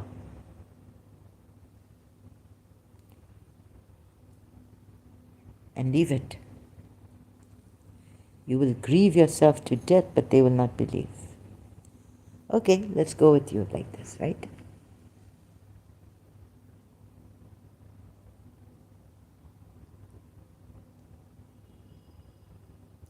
And you feared the people for their benefit, like they will be disgusted. While Allah has more right that you fear Him, yes. Whatever He sends down, even if it is against your law, you find it disgusting. You should fear Allah and forget about these people. Was he concerned about them or did he fear them? And look at it, poorly written. If it says khawf, like they should be you should be mindful of Allah and not. Maybe it is written that you should be mindful. You should be more mindful of Allah.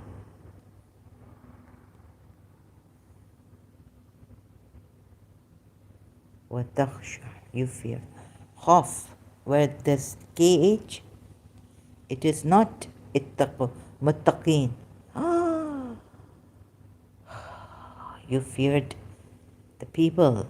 Khawf. Khawf kardam.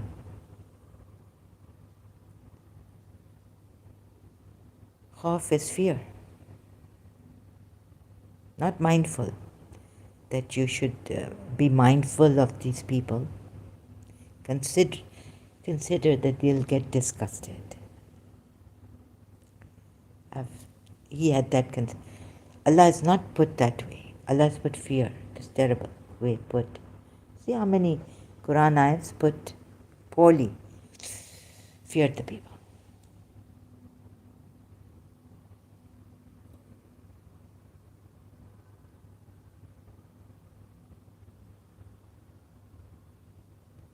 Well, Allah has more right that you should both fear, same fear used in both. So,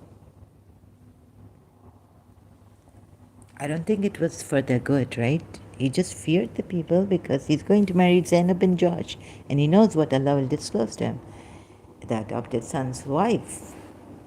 And he feared against the people that they will object to it vehemently or something like this. He feared that, not for the benefit.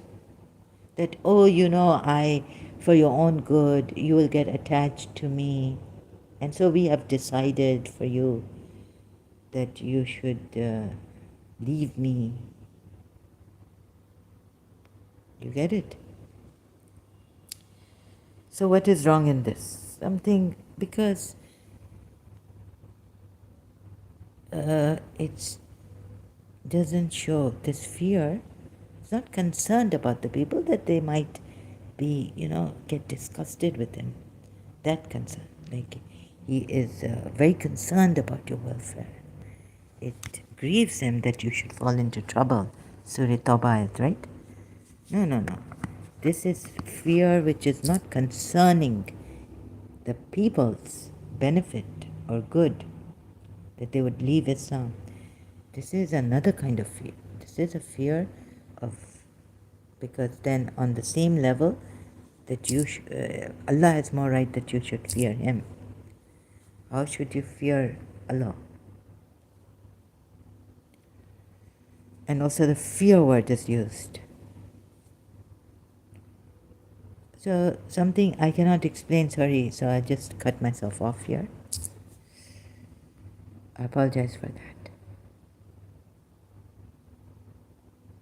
But overall, Zaid, when he said fear Allah, he's telling Zaid to fear Allah, keep his wife. That's a command to be obeyed. Surah 4 ayat 80. Obeying Prophet Muhammad, the Messenger of Allah is obeying Allah. So if he commands you to keep your wife and fear Allah, there should have been no divorce between Zaid and Zainab. Oh my goodness. Do you not see this? Where the Shias have also failed to see. Lapse of justice. And so Allah says here in Surah 17, back to Surah Jinn, ayat 16, and that if they should keep to the way, we would certainly give them to drink of abundant water.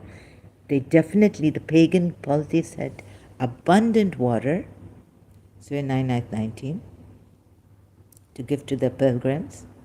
And even if you take Imam Jafar Sadiq's, water in way stands for knowledge and insight into higher things. But they were given, and yet they're told that it's not equal to believing in Allah, the last day, and striving in the cause of Allah. This is the way these people have gone against, deceived you. I'm not saying pagan idol worshipping is good or something like this. And even like if I tell you pure awareness, but through no organized, this I don't believe in. So if you see the Muslims see, oh, that pure awareness is like that we are close to something, Allah. This is Allah. No. Your Quran ayats, this kind of way I don't like. I show you not to take this way. Why? Because they are poorly written, not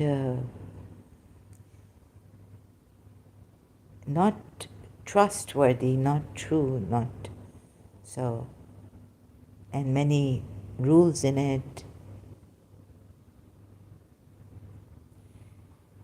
We want to make you want to be free and find your power that Allah has given you inside of you.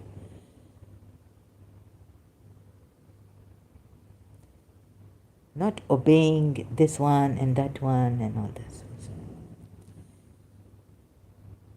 on belief, but totally free, set free. Not that you go off, so that in that you don't even go after your whims and your desires.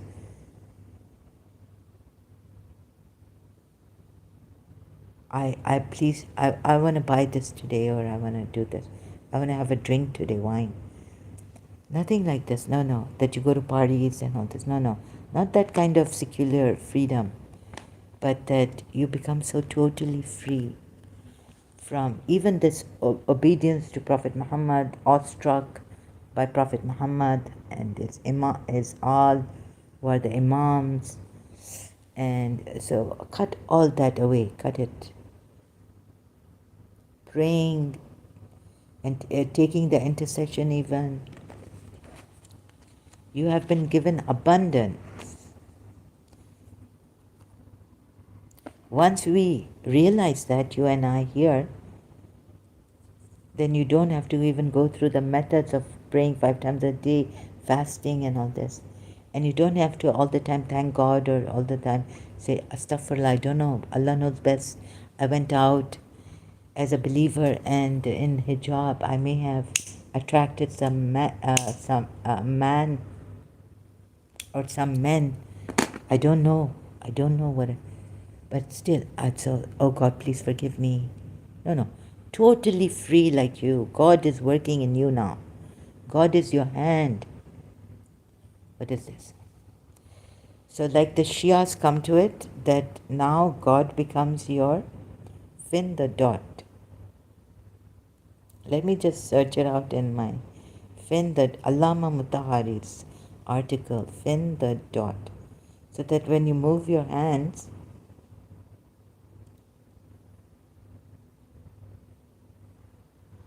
right?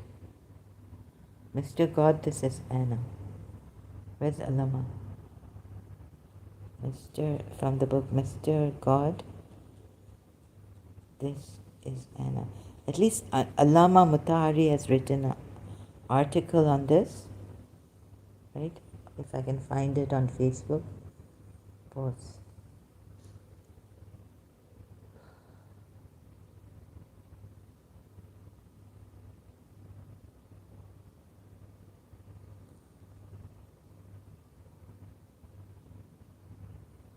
No, I can't find it. How was it?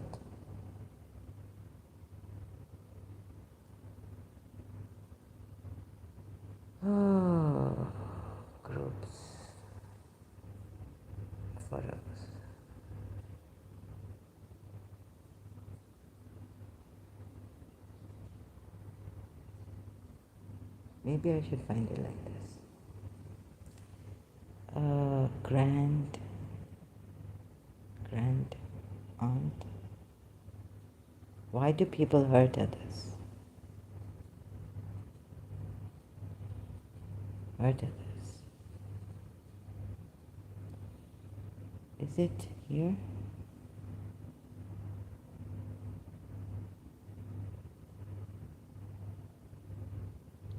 No. I just don't understand it. No. It's trying to search for it.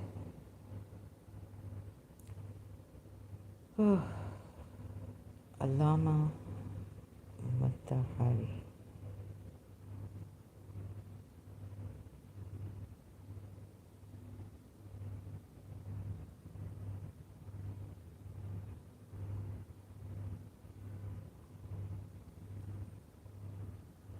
Oh, another thing I found. It was a great shock for me when I read this in Karachi online. Allama Mutahari on distortions on Ashura, who have been responsible for it in the past. Usually in such cases, the ulama blame the people and the people put the blame on the ulama. The ulama say that the guilt lies with the people and their ignorance. They are so ignorant, ill-informed and unworthy that they only deserve to be fed with such nonsense. They do not deserve to know the truth and the facts. I heard it from Marhum Ayatollah Sadr, may God elevate his station, that Taj Neshaburi would say absurd things from the mimbar. Someone objected to him saying, "What are these things that you say? You receive such big audience. Why don't you say some sensible things?" He replied that the people did not deserve it. The Shias who want to cry for Imam Hussain, they want Masahib, like, the martyrs, when they're like that, right? He replied that the people did not deserve it, that he produced, so to speak, a proof to substantiate his assertions. Allama Mutahari on distortions on Ashura. Like they want to hear things like, the martyrs have all been raised up from the graves when Bibi Zainab, Qafla, the caravan of Hussein, is leaving Karbala. No. And so distortion of facts. And Allama Mutahari. Another thing is, so this is just, then we go to, what is that? Your hands become, your hands movements become Allah's. I couldn't find it. Allama Mutahari. So this also Shia, just to show you.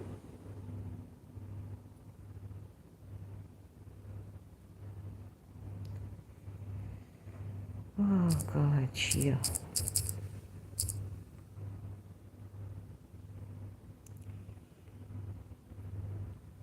I don't know what Shia.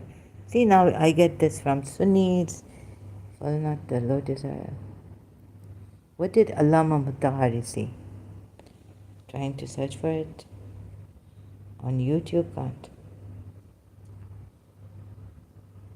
Oh God. Allah. Bye. Bismillah. Allama Iqbal. Bidar. As Bidar. Mana is Sipazi.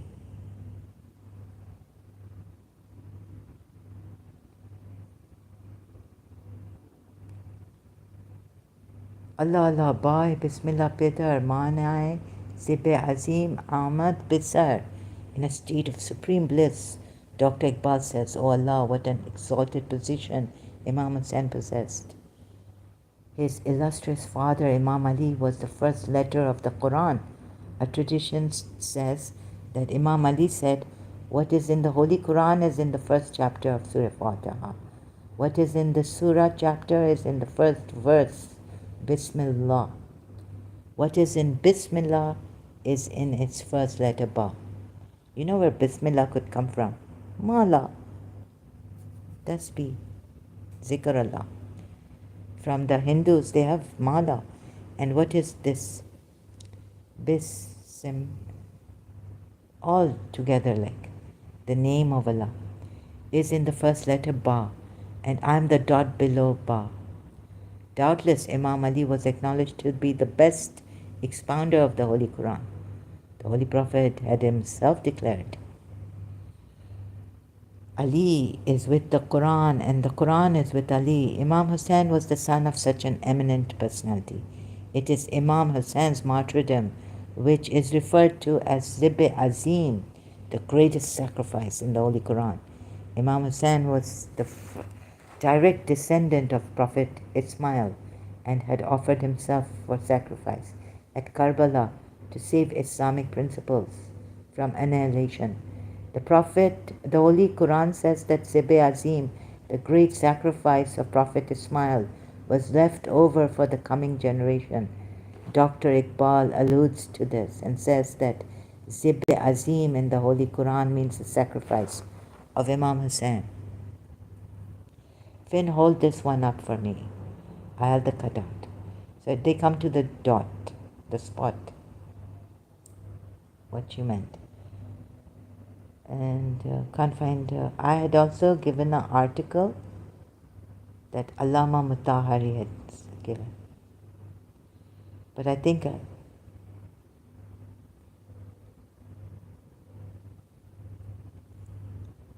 right? Also appendix to Dr. Iqbal on Imam Hussain.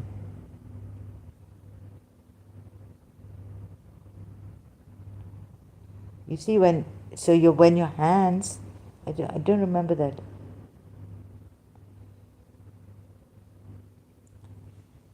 It's Allah, like the categorically or metaphorically. Oh, sorry, not categorically, allegorically. Sorry, allegorically.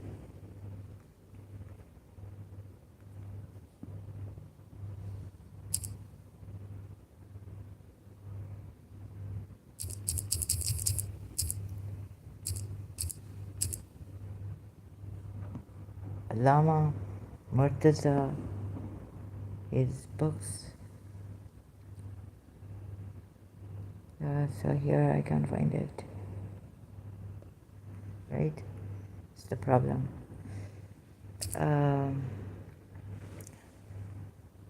Allah moves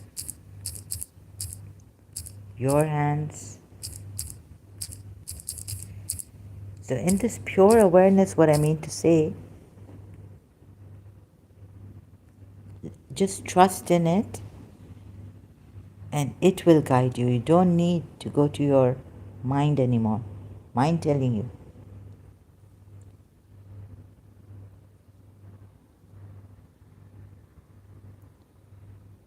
Right?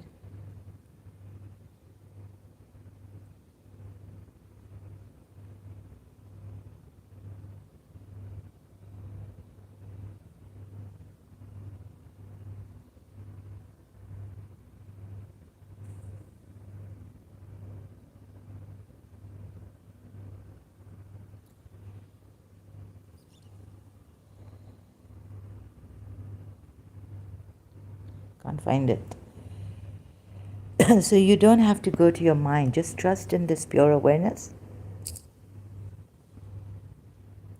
Okay? And it will do its work.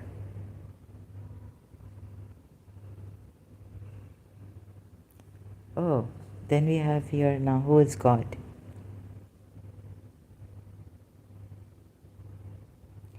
So this pure awareness is God, or a spark of God in you.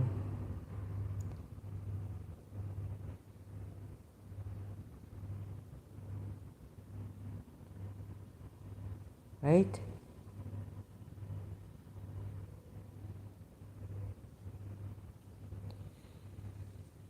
Are signs enough to tell us he exists? No. Because what Imam Hussain has said, if I go hither and thither, I couldn't find a saying, after your signs I will lose you. Can we describe him? His attributes are not him. That Imam Ali has said this. His essence, no one can know. He's the uncreated. Oh, so I've missed this, although I said on one point I will tell you, show you this also. How much I've done since then.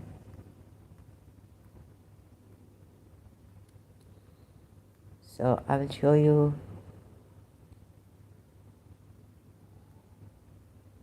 recognition here.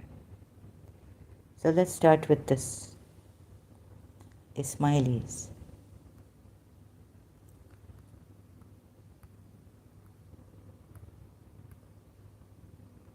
Nizari Ismailis are the largest segment of the Ismaili Muslims, second largest branch of Shia Islam after the 12 verse. Nizari teachings emphasize independent reasoning or ijtihad, pluralism, the acceptance of racial, ethnic, cultural, and interreligious differences, and social justice.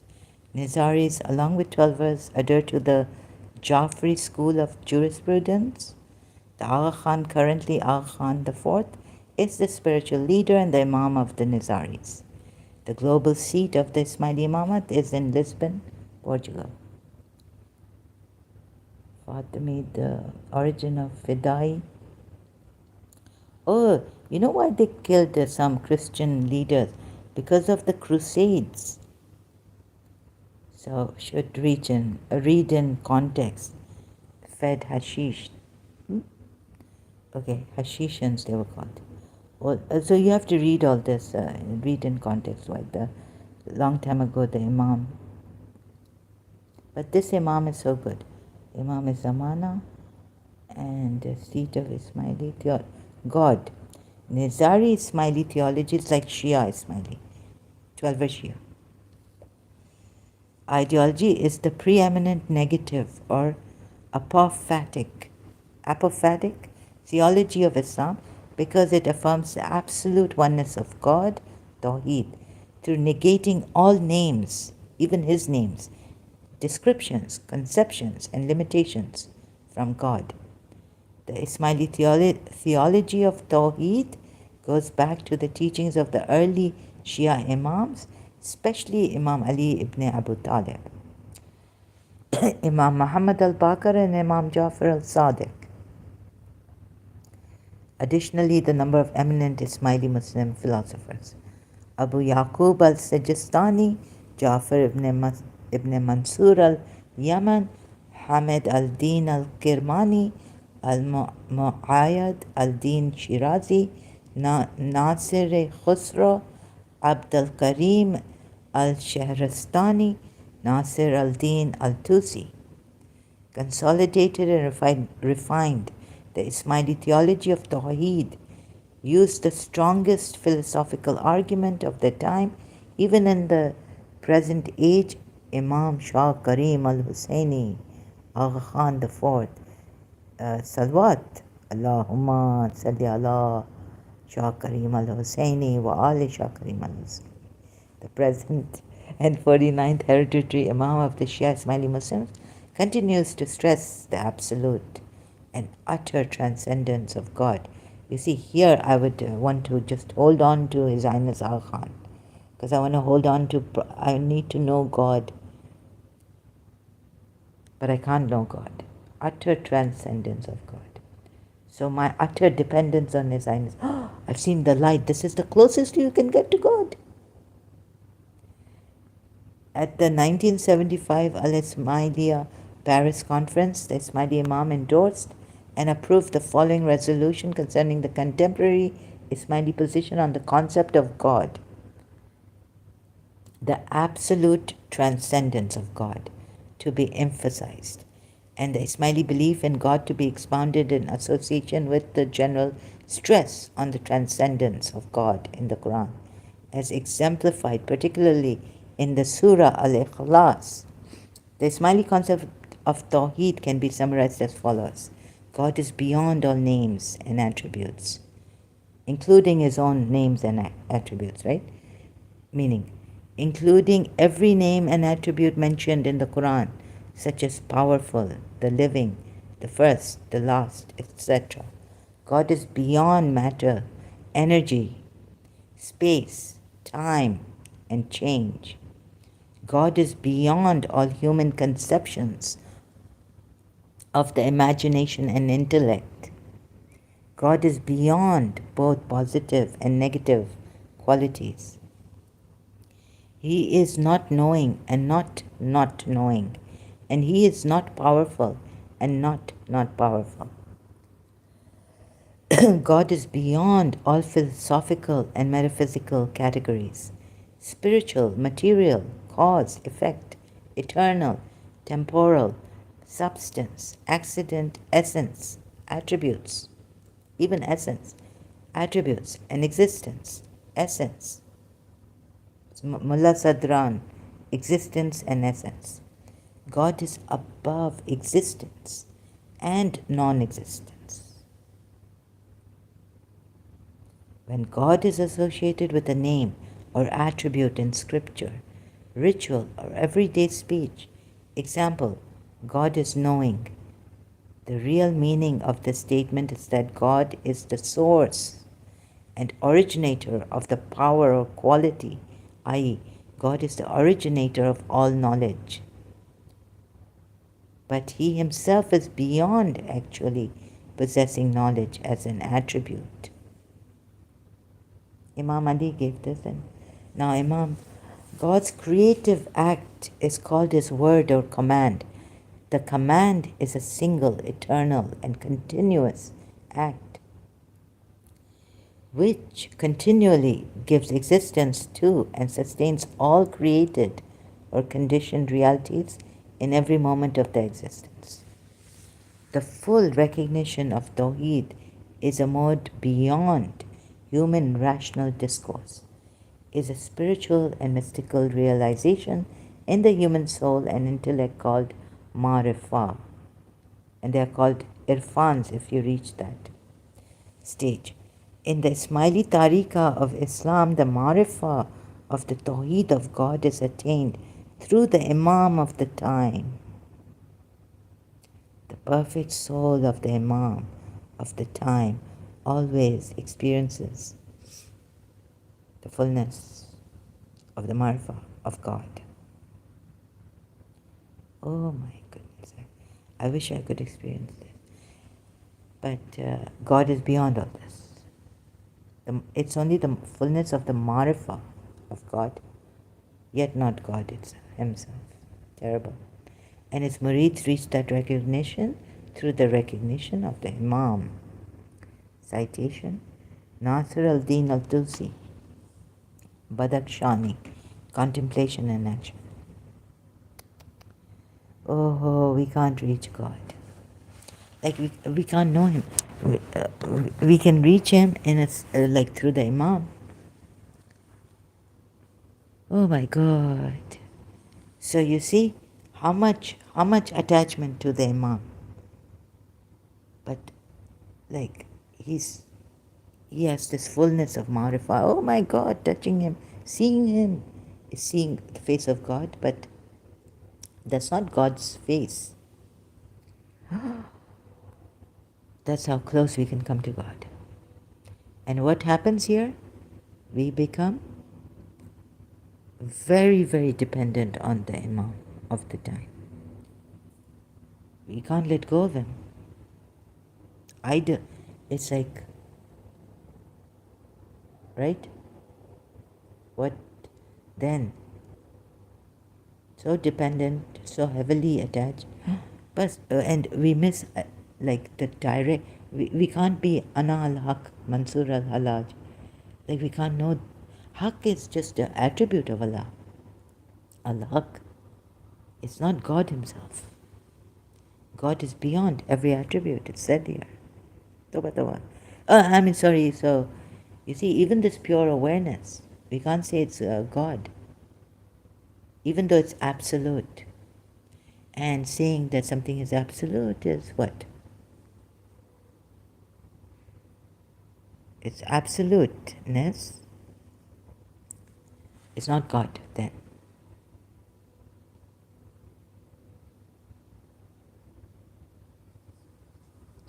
So this problem of you can be close to you can find an attribute of God, like God is acquainted with what you're doing, or be aware. So what is this awareness? In Ismaili or Shia Islam, you can't say this is God. You will be not estimating God as it is. No one knows him except he. Dua mashlul. Where he is, what he is. So, are his messengers enough to guide us? Well, you cannot guide those who don't want to be guided. But if you want to be guided, then his messengers are enough. Why does he ask us to worship him in form when he is formless and beyond anything and everything, even his attributes? We cannot know he doesn't even have an essence to know him through his essence. So it's really like, and he's not in existence, nor is he non-existent. So, you can't even say that existence is God. In the Shia 12 and then we have the Ismaili Shias believe in this, because Imam Ali's sermon also has given this kind of a thing, explained it in Najl Balagha. Then we go to, so the Sunni belief is that it is acknowledged in the first pillar of Islam, there's no God but God. This means having absolute faith in the oneness of God, and then you can see what is the oneness. It's not the name of any other being. Allah, Muslims believe in it. A little bit I got it from here, BBC and Sustainer of the Universe. Now does eventually resurrect all humans. You can go to whether Sunnis believe he has hands, or if he came down, or how he came down. A little lower from where he was, God knows. But the oneness of Allah Tawheed.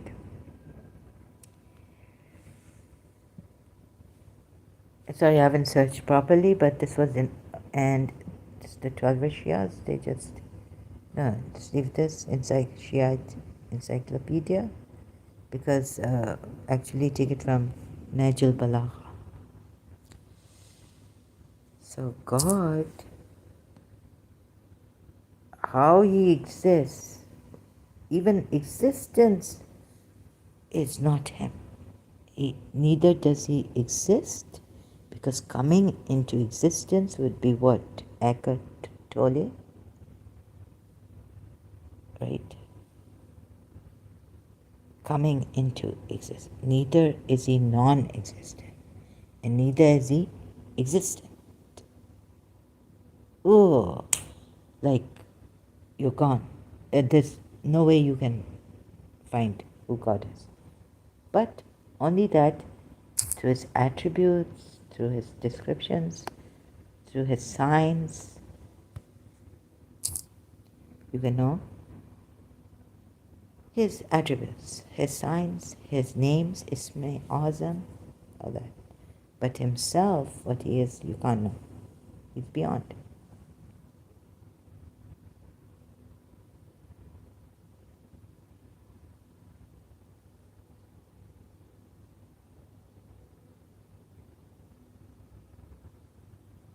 So what do we do now? We can't do anything. So except to follow Maulai Kainat. Because if you need God, like if this is His Highness Aga Khan is the only one I can go to, but not God. His marifat is the knowledge of this high spirituality, the attributes of God and this and that, but not God in himself. Ya Allah, what's this? So entirely dependent. You can't find God inside you. You can find God's attribute. Ana al-Haq, I am the reality. But that reality itself is saying, I am. And even that I am is not God. It's just a attribute of God. You get it? Oh. So, okay. I leave you with this because right now I'm too overwhelmed and I'm stuck and I won't be able to talk properly. Yet I'm doing this against His Highness Aga Khan's great-great-grandfather. The Prophet Muhammad Prophet Muhammad is not possessed by jinn, you would say. But proven through the Quran ayats and some explanations, different Quran ayats, that he could have been possessed by jinn. And giving you about Allah messages, thinking they're coming from Allah. And now no one knows that Allah, right? According to the Shia. No one knows it, him. So could they be receiving this marifat and the fullness of the, even the Imam receiving the fullness of this marifat and all the attributes and all the names and all the descriptions he has sent down here for us to know him the way we, to just be acquainted with him or something.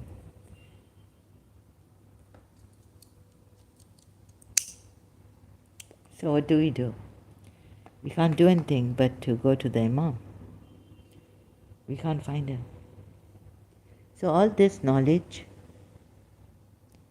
could be even given to the polytheists and all. Because that Allah, true Allah, is other than this, other than that, other than reality, other than Haqq. Because Al-Haqq is also his attribute. So if Mansur al-Hallaj said, Ana al-Haqq, that does not mean he said, I'm God. And whoever killed him, saying that he means he is Allah, he did the wrong thing. He doesn't know the true Shia belief on that. So even if Imam Mahdi killed him, got him killed, complaining against him,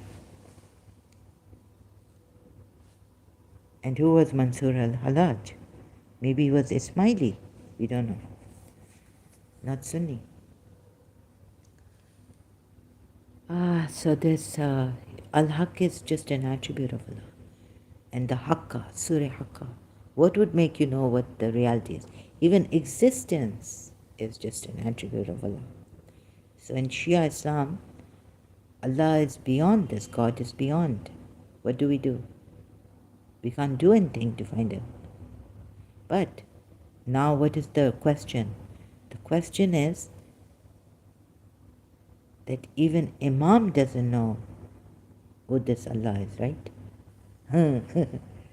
He has the knowledge, he has all the attributes, he has the fullness of marifat of Allah, but that Allah is not to be known.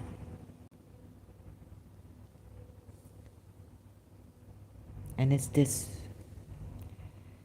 he can give it to the polytheists. We can only now we go to the polytheists, they say, this is Allah, we are God, man, we are divine, we have the divine. So, it goes on like this. Who is right? Who is wrong? Those who search for Allah find Him, they say. But in this religion, it is like this. And Shia Islam, both Twelver and Ismaili. Now, can we ever be God? The creator of everything, supreme creator? None creates like He creates. Not existent and existent. but not existent.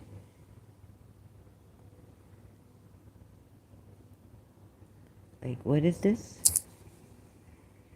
So I have to perhaps go now, take a break. This is too long.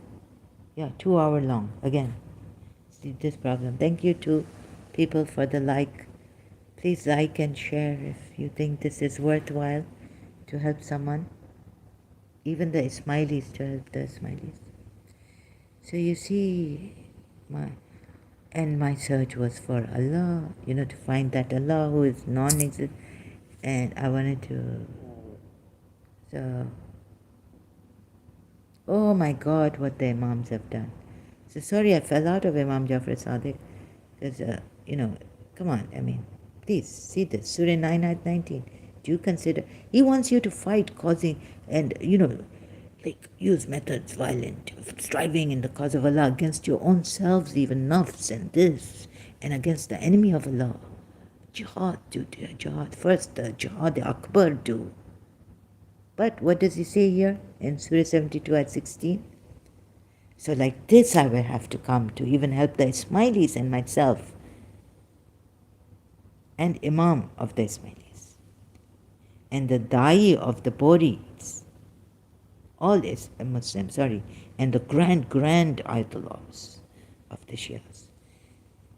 Surah 72 at 16 says, and that if they should keep to the right way. What is the right way? What is the right way? For them, the right way was the way the forefathers may have been inspired by Allah, God. Think of the Makkan polytheists. They had Allah as their God. That they should keep to the right way. We would have certainly given them a drink of abundant water. This is not only the Prophet or the Imams. However, Imams are foremost and Prophet Muhammad before. But you can get this, right? Abundant water. What the polytheists had in Makkah, providing water to the pilgrims. And what do? We would certainly give them to drink. Keep to the right. They have kept to the right way, they think, or they believe.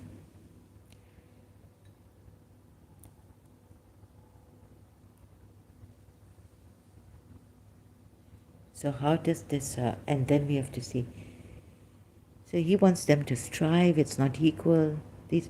It's an unjust ayat against the polytheists. So how do we know if some man comes here and says, I'm Allah, or I find Allah within me, pure awareness, the Ismailis will say, oh no, this is just an attribute of Allah. Because for us, I know that for them, what Imam Ali's thing I've read, right, sermon in Najul Balagha,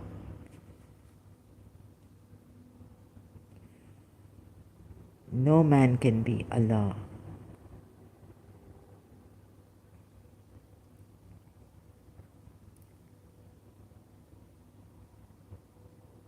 Only Imam has the full marifat of God and his murid. But even they don't know who this Allah, how, in what respect he is, who he is. God is beyond all existence. Where is it? So God is above existence. You see? Oh my goodness. So this is where the Shia have taken us. And their God is above existence and non-existence. Yet he exists but not in existence. Ooh, what is he? So I could go insane. What they have given us. And even if I show them that you are poor, this pure existence is God, they will laugh at me. Say, she's gone crazy. We know. But does Imam know this God above existence? Even the Imam doesn't know, even though he has the marifah of God, but no one can know him. Then, how has the Imam known? Through the fullness of the marifah of God, knowledge of God. Always experiences the fullness. He, through experience, of the fullness of the Marfa of God, but not God Himself. Not God Himself. This problem for, like, we can't know God. So could it be that the Marifa and the experience of this fullness of the Marifa of God is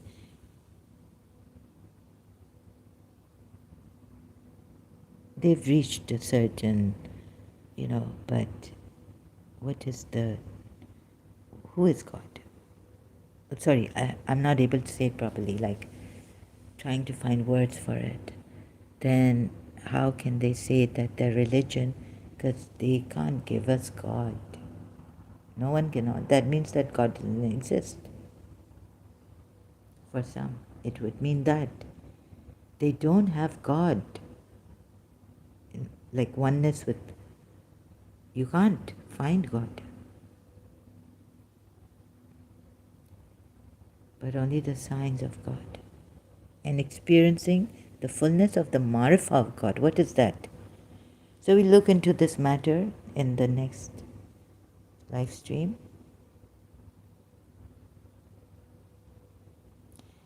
And or maybe not, it's too difficult. So coming here, look at the Quran ayats first. A, B, C, D, E, F, G. Right? Do you consider providing water to the pilgrims? So I've seen many ayats like this which are unjust and shown you and proved that they're unjust against the polytheists.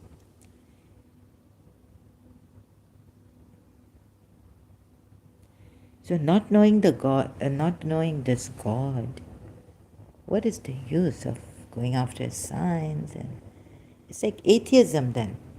Not like it, no, atheist. Oh, this is a very high, like they say, this is the science of spirituality, marifat. At least believe that there are higher realms, spiritual experiences. Experience this realm of light of God. But that God is not light.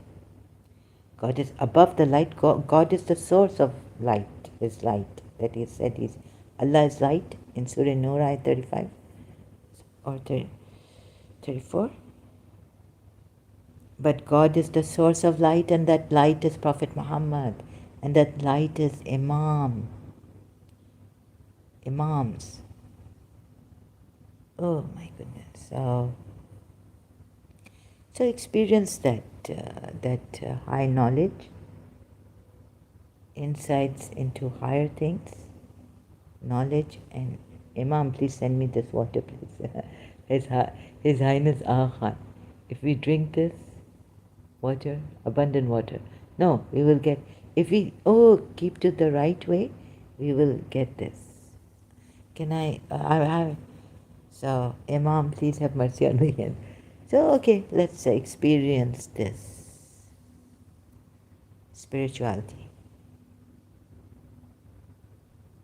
What do we have to lose? But that doesn't mean that this is the only haq. This is, they have the true knowledge of God. That doesn't mean that, right? And so I'm stuck in, like, can God give Himself a form and come down and say, I'm God? And you also have the divinity in you. So I have to look at some of the videos of those people who have who don't believe in a religion, organized religion.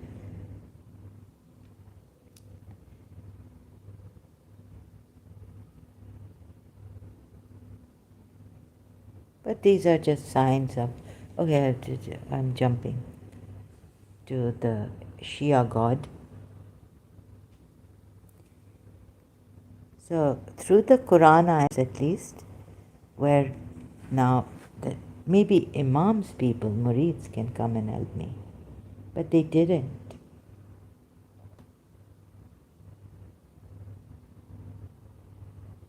So please think about it. right? But we can't know that we can't know God. Just the knowledge He has sent down here. And what does Jiddu Krishnamurti say? Thought, knowledge, experience, all this is in time. And when you are taken to the timeless, can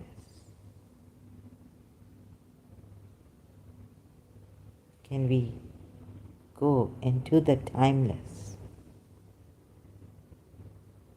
Then you see, oh, now you see, yes, experience and all this, but I've raised some objections. It's like in a friendly manner, civilized manner. Sir, this is not like this. Can we talk like this? Ismailis, peer. He's not a peer, he's wise. Wise Kalamuddin. Very good. And you see, then what I saw in the Shias, in myself also, trying to be sincere in my religion, on the way, being on the way sincere, that we are facing problems. Ismailis also now. Because why would an Ismaili have to give such a lecture? And here I see the problem with Sabir Salim also. He says, Allah, he's Allah Mia. These Ismailis are like, we call them in Urdu, Allah Mia's guys. They're so simple, innocent. They will never have debates. They kept to themselves. But I saw in them very good people, very good people. But then in their, like he's saying that lady's mad. That Muslim lady's mad who's saying against Sayyida Fatima, maybe against, for Abu Bakr on that case. So he himself is the way he's calling that lady mad. That's not the way to do it, right? I could never fathom Ismaili putting it this way against the lady. Even though she's saying against Fatima's Sayyida wo hamari ma. Okay, she's our mother and all this, but Abu Bakr is, maybe on that case he says that actually the right goes to Abu Bakr, not to Fatima Zahra. Like the Sunnis don't estimate Fatima Zahra as the Shias do, as God, we are told, has done. And as Prophet Muhammad said, estimated Fatima. She's Batul, she's this, she can't. So, what do we... And even the Ismailis on... you see, I want you to get out of this.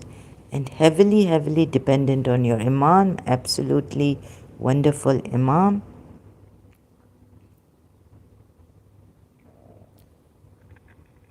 Ismaili wise on how to focus and control our mind. He's explained the Silva method, which Professor Moez was giving it to us, right? Sorry, sorry, excuse me, sorry, that was too loud. I apologize for that. You see, this is, now, I'm not playing it, but there's some things in this that how to even focus and control our mind through Silva method. Professor Moez, now he's Dr. Moez called, in Karachi, Yoga Institute, yes. He used to give us Silva method, and his letters would come, join the Silva method. 8 hours in Sheraton, 3,000 rupees only, like that. I told my father, I said, no, you don't go there. I won't give you 3,000. Silva. So from books, Wise, Kamaluddin, Wise Kamaluddin, sir, explained everything. Then he comes to the positive way of thinking. Think positive, this, maybe in this thinking positive, or in the grief one. So, no. It feels like, you trying to hold on to positive and negative, purge the negative. There's a contradiction coming because of duality. Holding on to positive, purging the negative. Even when the Imam is with them, how? No, you just leave it. Just leave all fikr. Just leave all. Empty yourself. Empty yourself. So if you have that oneness with God, that pure awareness, you realize God is in you. God is in your heart. God is in you. Then what happens? Do you need such lectures? Even great lectures, great lectures. Someone, of course, like we need to support each other. Human beings need each other and all this. But then let this guide you and be totally free. And then we are supporting each other in other ways. Of course, this is great. And maybe needing this lecture, but in what way would we, that we are all one in humanity and we have the divine spark in us, and rely on that spark, something I cannot say properly. And does he have to try, this poor man, for his own Ismailis also to say, okay, I understand, the grief that we, 43 Ismailis, or in life some calamity, you think negative about God, you start doubting God. You're on a religion, you even can get angry, that's okay, that's fine, he has said, about on his thing on grief also. So now how to control your mind through Silva method? He has read so many Silva method books, but he didn't name them, and he's come out with this, right? But what is going to leave all this? Like, what I'm saying is that do you need to control your mind with the meditation and all this? Or you need to just tear out the veils that are covering the true God, or the pure awareness is God. Okay, I can see that we can go into becoming unaware in coma or something. But we lose the awareness completely. But something that I feel there should be no duality. If you believe in God, believing is being God, not belief. So don't go on believing in God through his signs. Even Marifat, you get the highest, the fullness of its experience, like Imam, as we are told. Leave everything.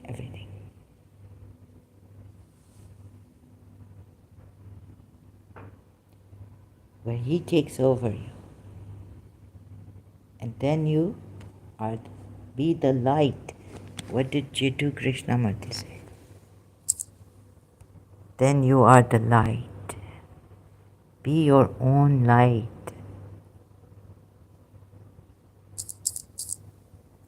Be the light. You are Jiddu Krishnamurti.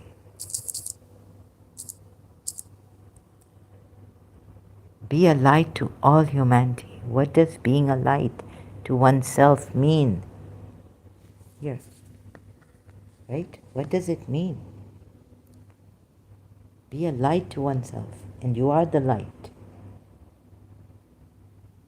When you are a light to yourself, if you light it at the candle of another, it is just a candle.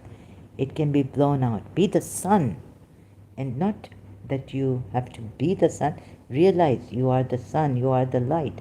But whereas if we could find out what it means to be a light to oneself, jiddukrishnamurti.org. content. Okay? So then you don't need to do meditations and all that, use methods, and be given lectures. But Jiddu Krishnamurti takes you consistently to see for yourself and be your own light. Then all these poor people and we trying to make you see this is wrong, this is wrong. Then all our efforts finish, ending, right? Ending of time, with the ending of time. Jiddu Krishnamurti and David Bohm. Then we can just live a light, heaven on earth, God on earth. We are all children of God, parts of God. We are, and God Himself, meaning. Just separated now, temporarily, but we'll go and become one with God. We will, one with our true nature, God.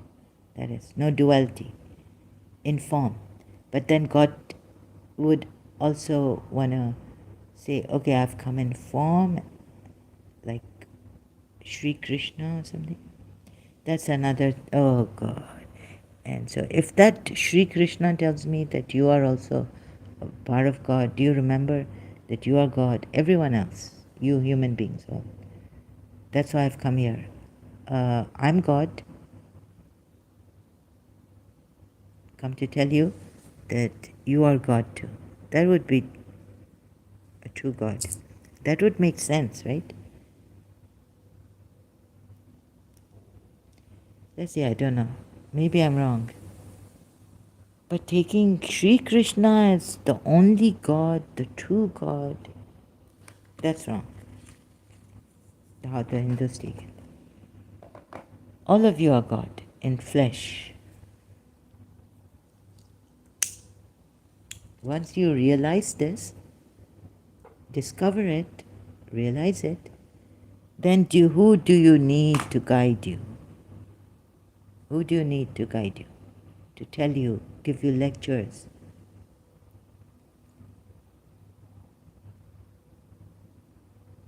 It takes over when you realize you're one with it. There's no dual. So contemplate. If there's no duality, if God and I are one, does God have to send laws and rules and His messengers and all this? Just someone who can, if we are lost in this material world and we don't, that you are one with God. You are God here. To tell us this and how to sustain that and not get zapped into the material realm or a little bit on the, like in the mind, the positive and the negative, right? So Sir Kalim, with due respect to Sir Kalimuddin, Al-Wais, Kalimuddin, right? Like that. So then our work will end here. I don't have to show you all this. Okay, thank you very much. I need to take a break. Thank you for your patience. Right? Thank you so much. God bless you all. Or shall I leave you with something? That you are blessed. You are divine. Do you need a blessing when you are divine? You just need to discover. And we need to tear those, like Moji Baba has done, the 7 veils. And see God. And who is the seer? Seeing God? No. So can you witness God? Oh my God. Can you be a witness to God? Or God Himself is the witness, right? So Quran ayat is, He perceives all visions, but no vision perceives Him. So you can't even say, I want to see God. Because who is the seer? God Himself in you is the seer.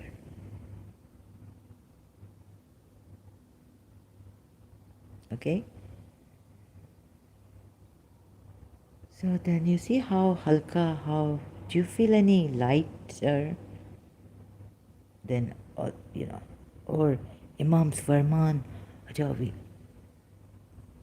Baba, Maula, our father, spiritual father, and all this will just, all of you, Ismailis, what Imam should have done is embraced you in love, and you're light like him.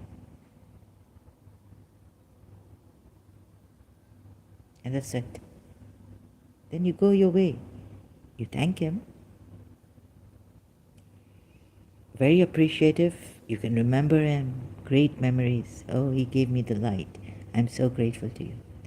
And you can include him in your thankful prayer to God, or that yourself that is thankful, that it has found itself, its true self, its divine self. But not be in that duality, Imam should have given you like this free. Just how long would it take you for you to remain, to come to this way?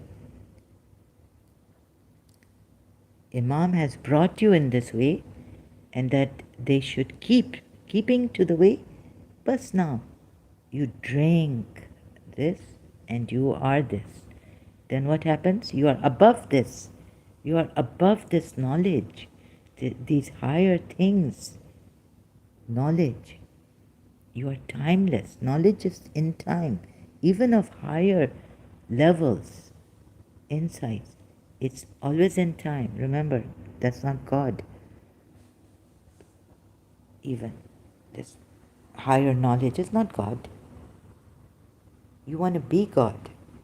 Believing is God, in God is still there is that duality. And it is a problem. There becomes a conflict. I and Imam.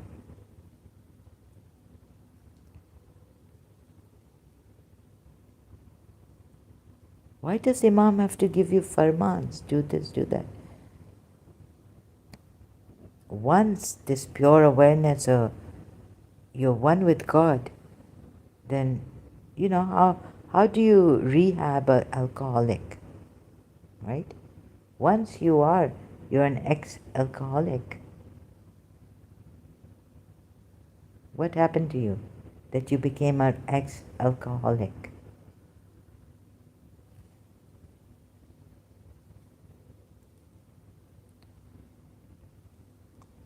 Then do we have to be told anything? Go back for refreshers, rehab course? If we haven't touched the alcohol anymore. Something in us that dissolves all conflicts, all dualities, separateness, all bad things, bad habits, forming bad habits, then wanting to leave it, wanting to be good because I'm not good. I have to be a better moment believer in this, or in like that. So all this conflict. What happens when you merge with the truth? You are one with the truth. The truth will not allow you, but not in that commanding form.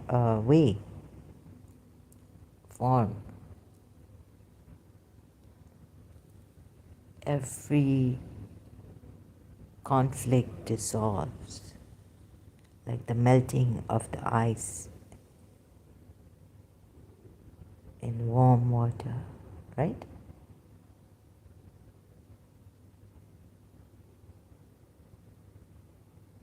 So without any force, without any method, without anyone telling you anything, nature takes its. You put the ice in warm water or even in cold water, you leave it, it melts slowly, slowly. Just give it some warm water. Like Muji Baba is giving us the warm water hot water. Put the ice in it, and it will immediately melts. He's removed that way, not through give us methods. Silva mind says, okay, has proven that alpha, but then hold on to positive thoughts. And I'm just don't want to pick on Sir, but this is a good, very good way. And yet we have conflicts. We have a contradiction here, and not holding on to that. Today, I'm going to hold on to my positive thinking and let go of my negative thoughts.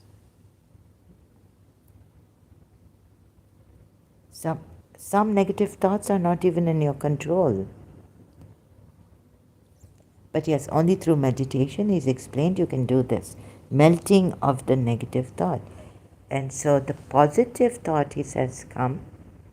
Actually, this positivity comes to you not through the thought, through another source, which is your pure being, the light which you are. And you don't have to hold on and avoid negative thoughts like that. Just dissolving. When you realize you are pure awareness, you are timeless. I'm not this knowledge. I'm not the mind. I'm not the body. I'm eternal. I'm God. I am. I'm existence. And you can even then say I'm beyond existence. But I'm not non-existent. Right? Like that. Very showing you through the best manner, best way, without exercises. Direct approach would be the witness. Who is seeing God? When God you are, and you are the seer, you are the witness behind all this. And this form you have given yourself to enjoy yourself, to love each other. You're parts of God.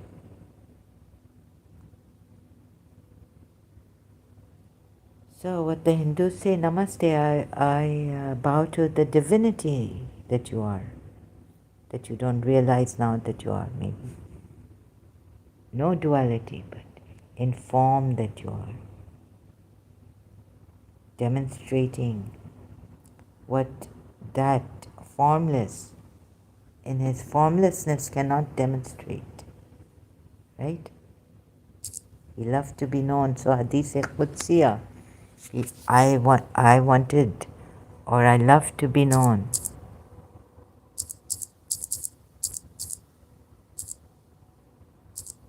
To be known. So I created.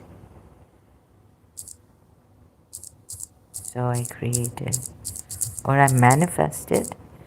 This could not be. Can this be a creation, or is this a manifestation?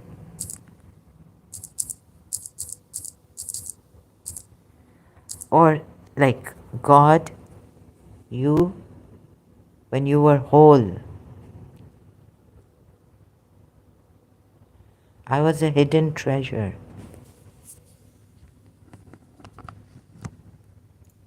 And I like to be known, so I created the creation to be known. Allah.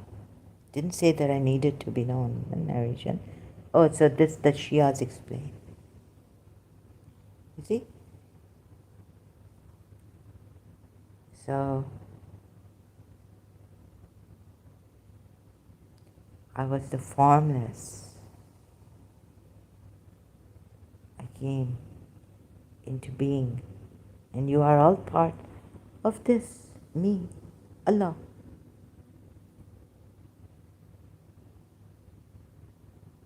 And now, do you need anything, knowledge?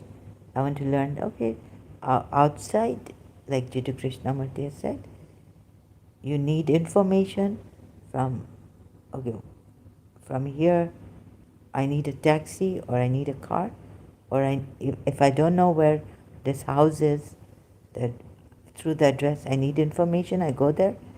That you can use that knowledge. And higher realm also knowledge, but no, that becoming one with this, you are one, not becoming and not being on, being.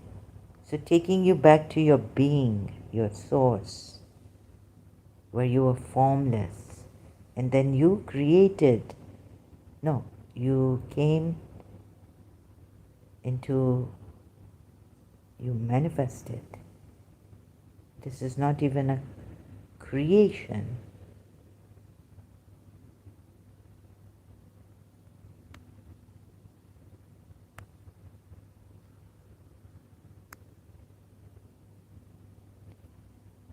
Whatever, if it's authentic or not, but to himself as a hidden treasure, wanted to be known.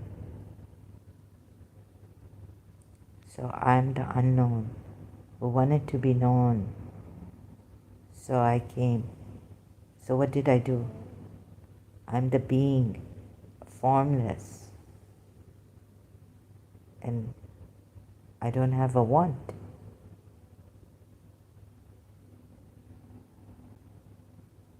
So I created a want, or I manifested somehow.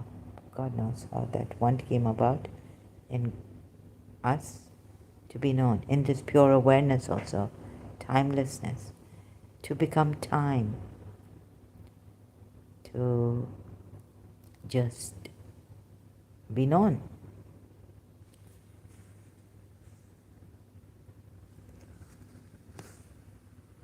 Right? And share this, we are gods, sharing. So love, compassion, all these attributes of ours, when we were Allah, in we were, for example, Imam's favorite for pluralism, you were one souls. Azir Imam, his name is one soul, Quran ayat. Okay, going with the Shias.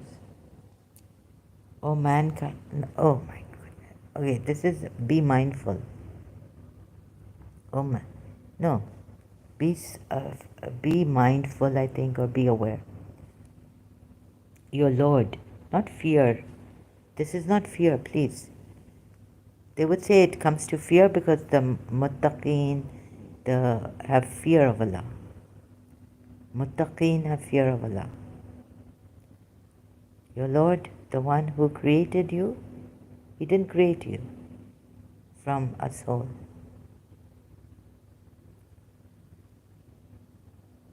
He manifested.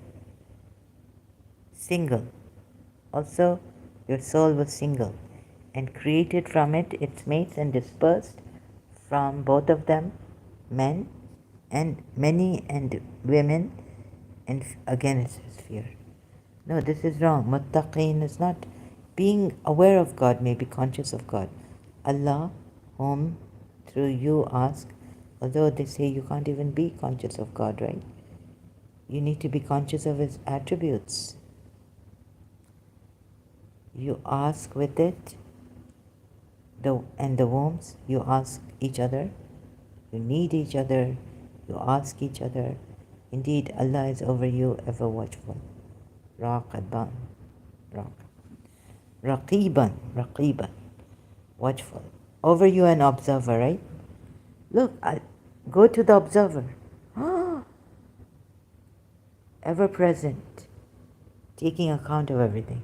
So how, okay, let's even take this as his attribute. We'll go with the Shias. Ever present, taking account of everything. Observer. And even like a witness, or witness, shahid. Take the observer. Observe things, like Jiddu Krishnamurti said. Ever watchful. Ooh, how to be so present that you are an observer, right? Come to this, where Jiddu Krishnamurti has tried to bring you to this observer, ever watchful.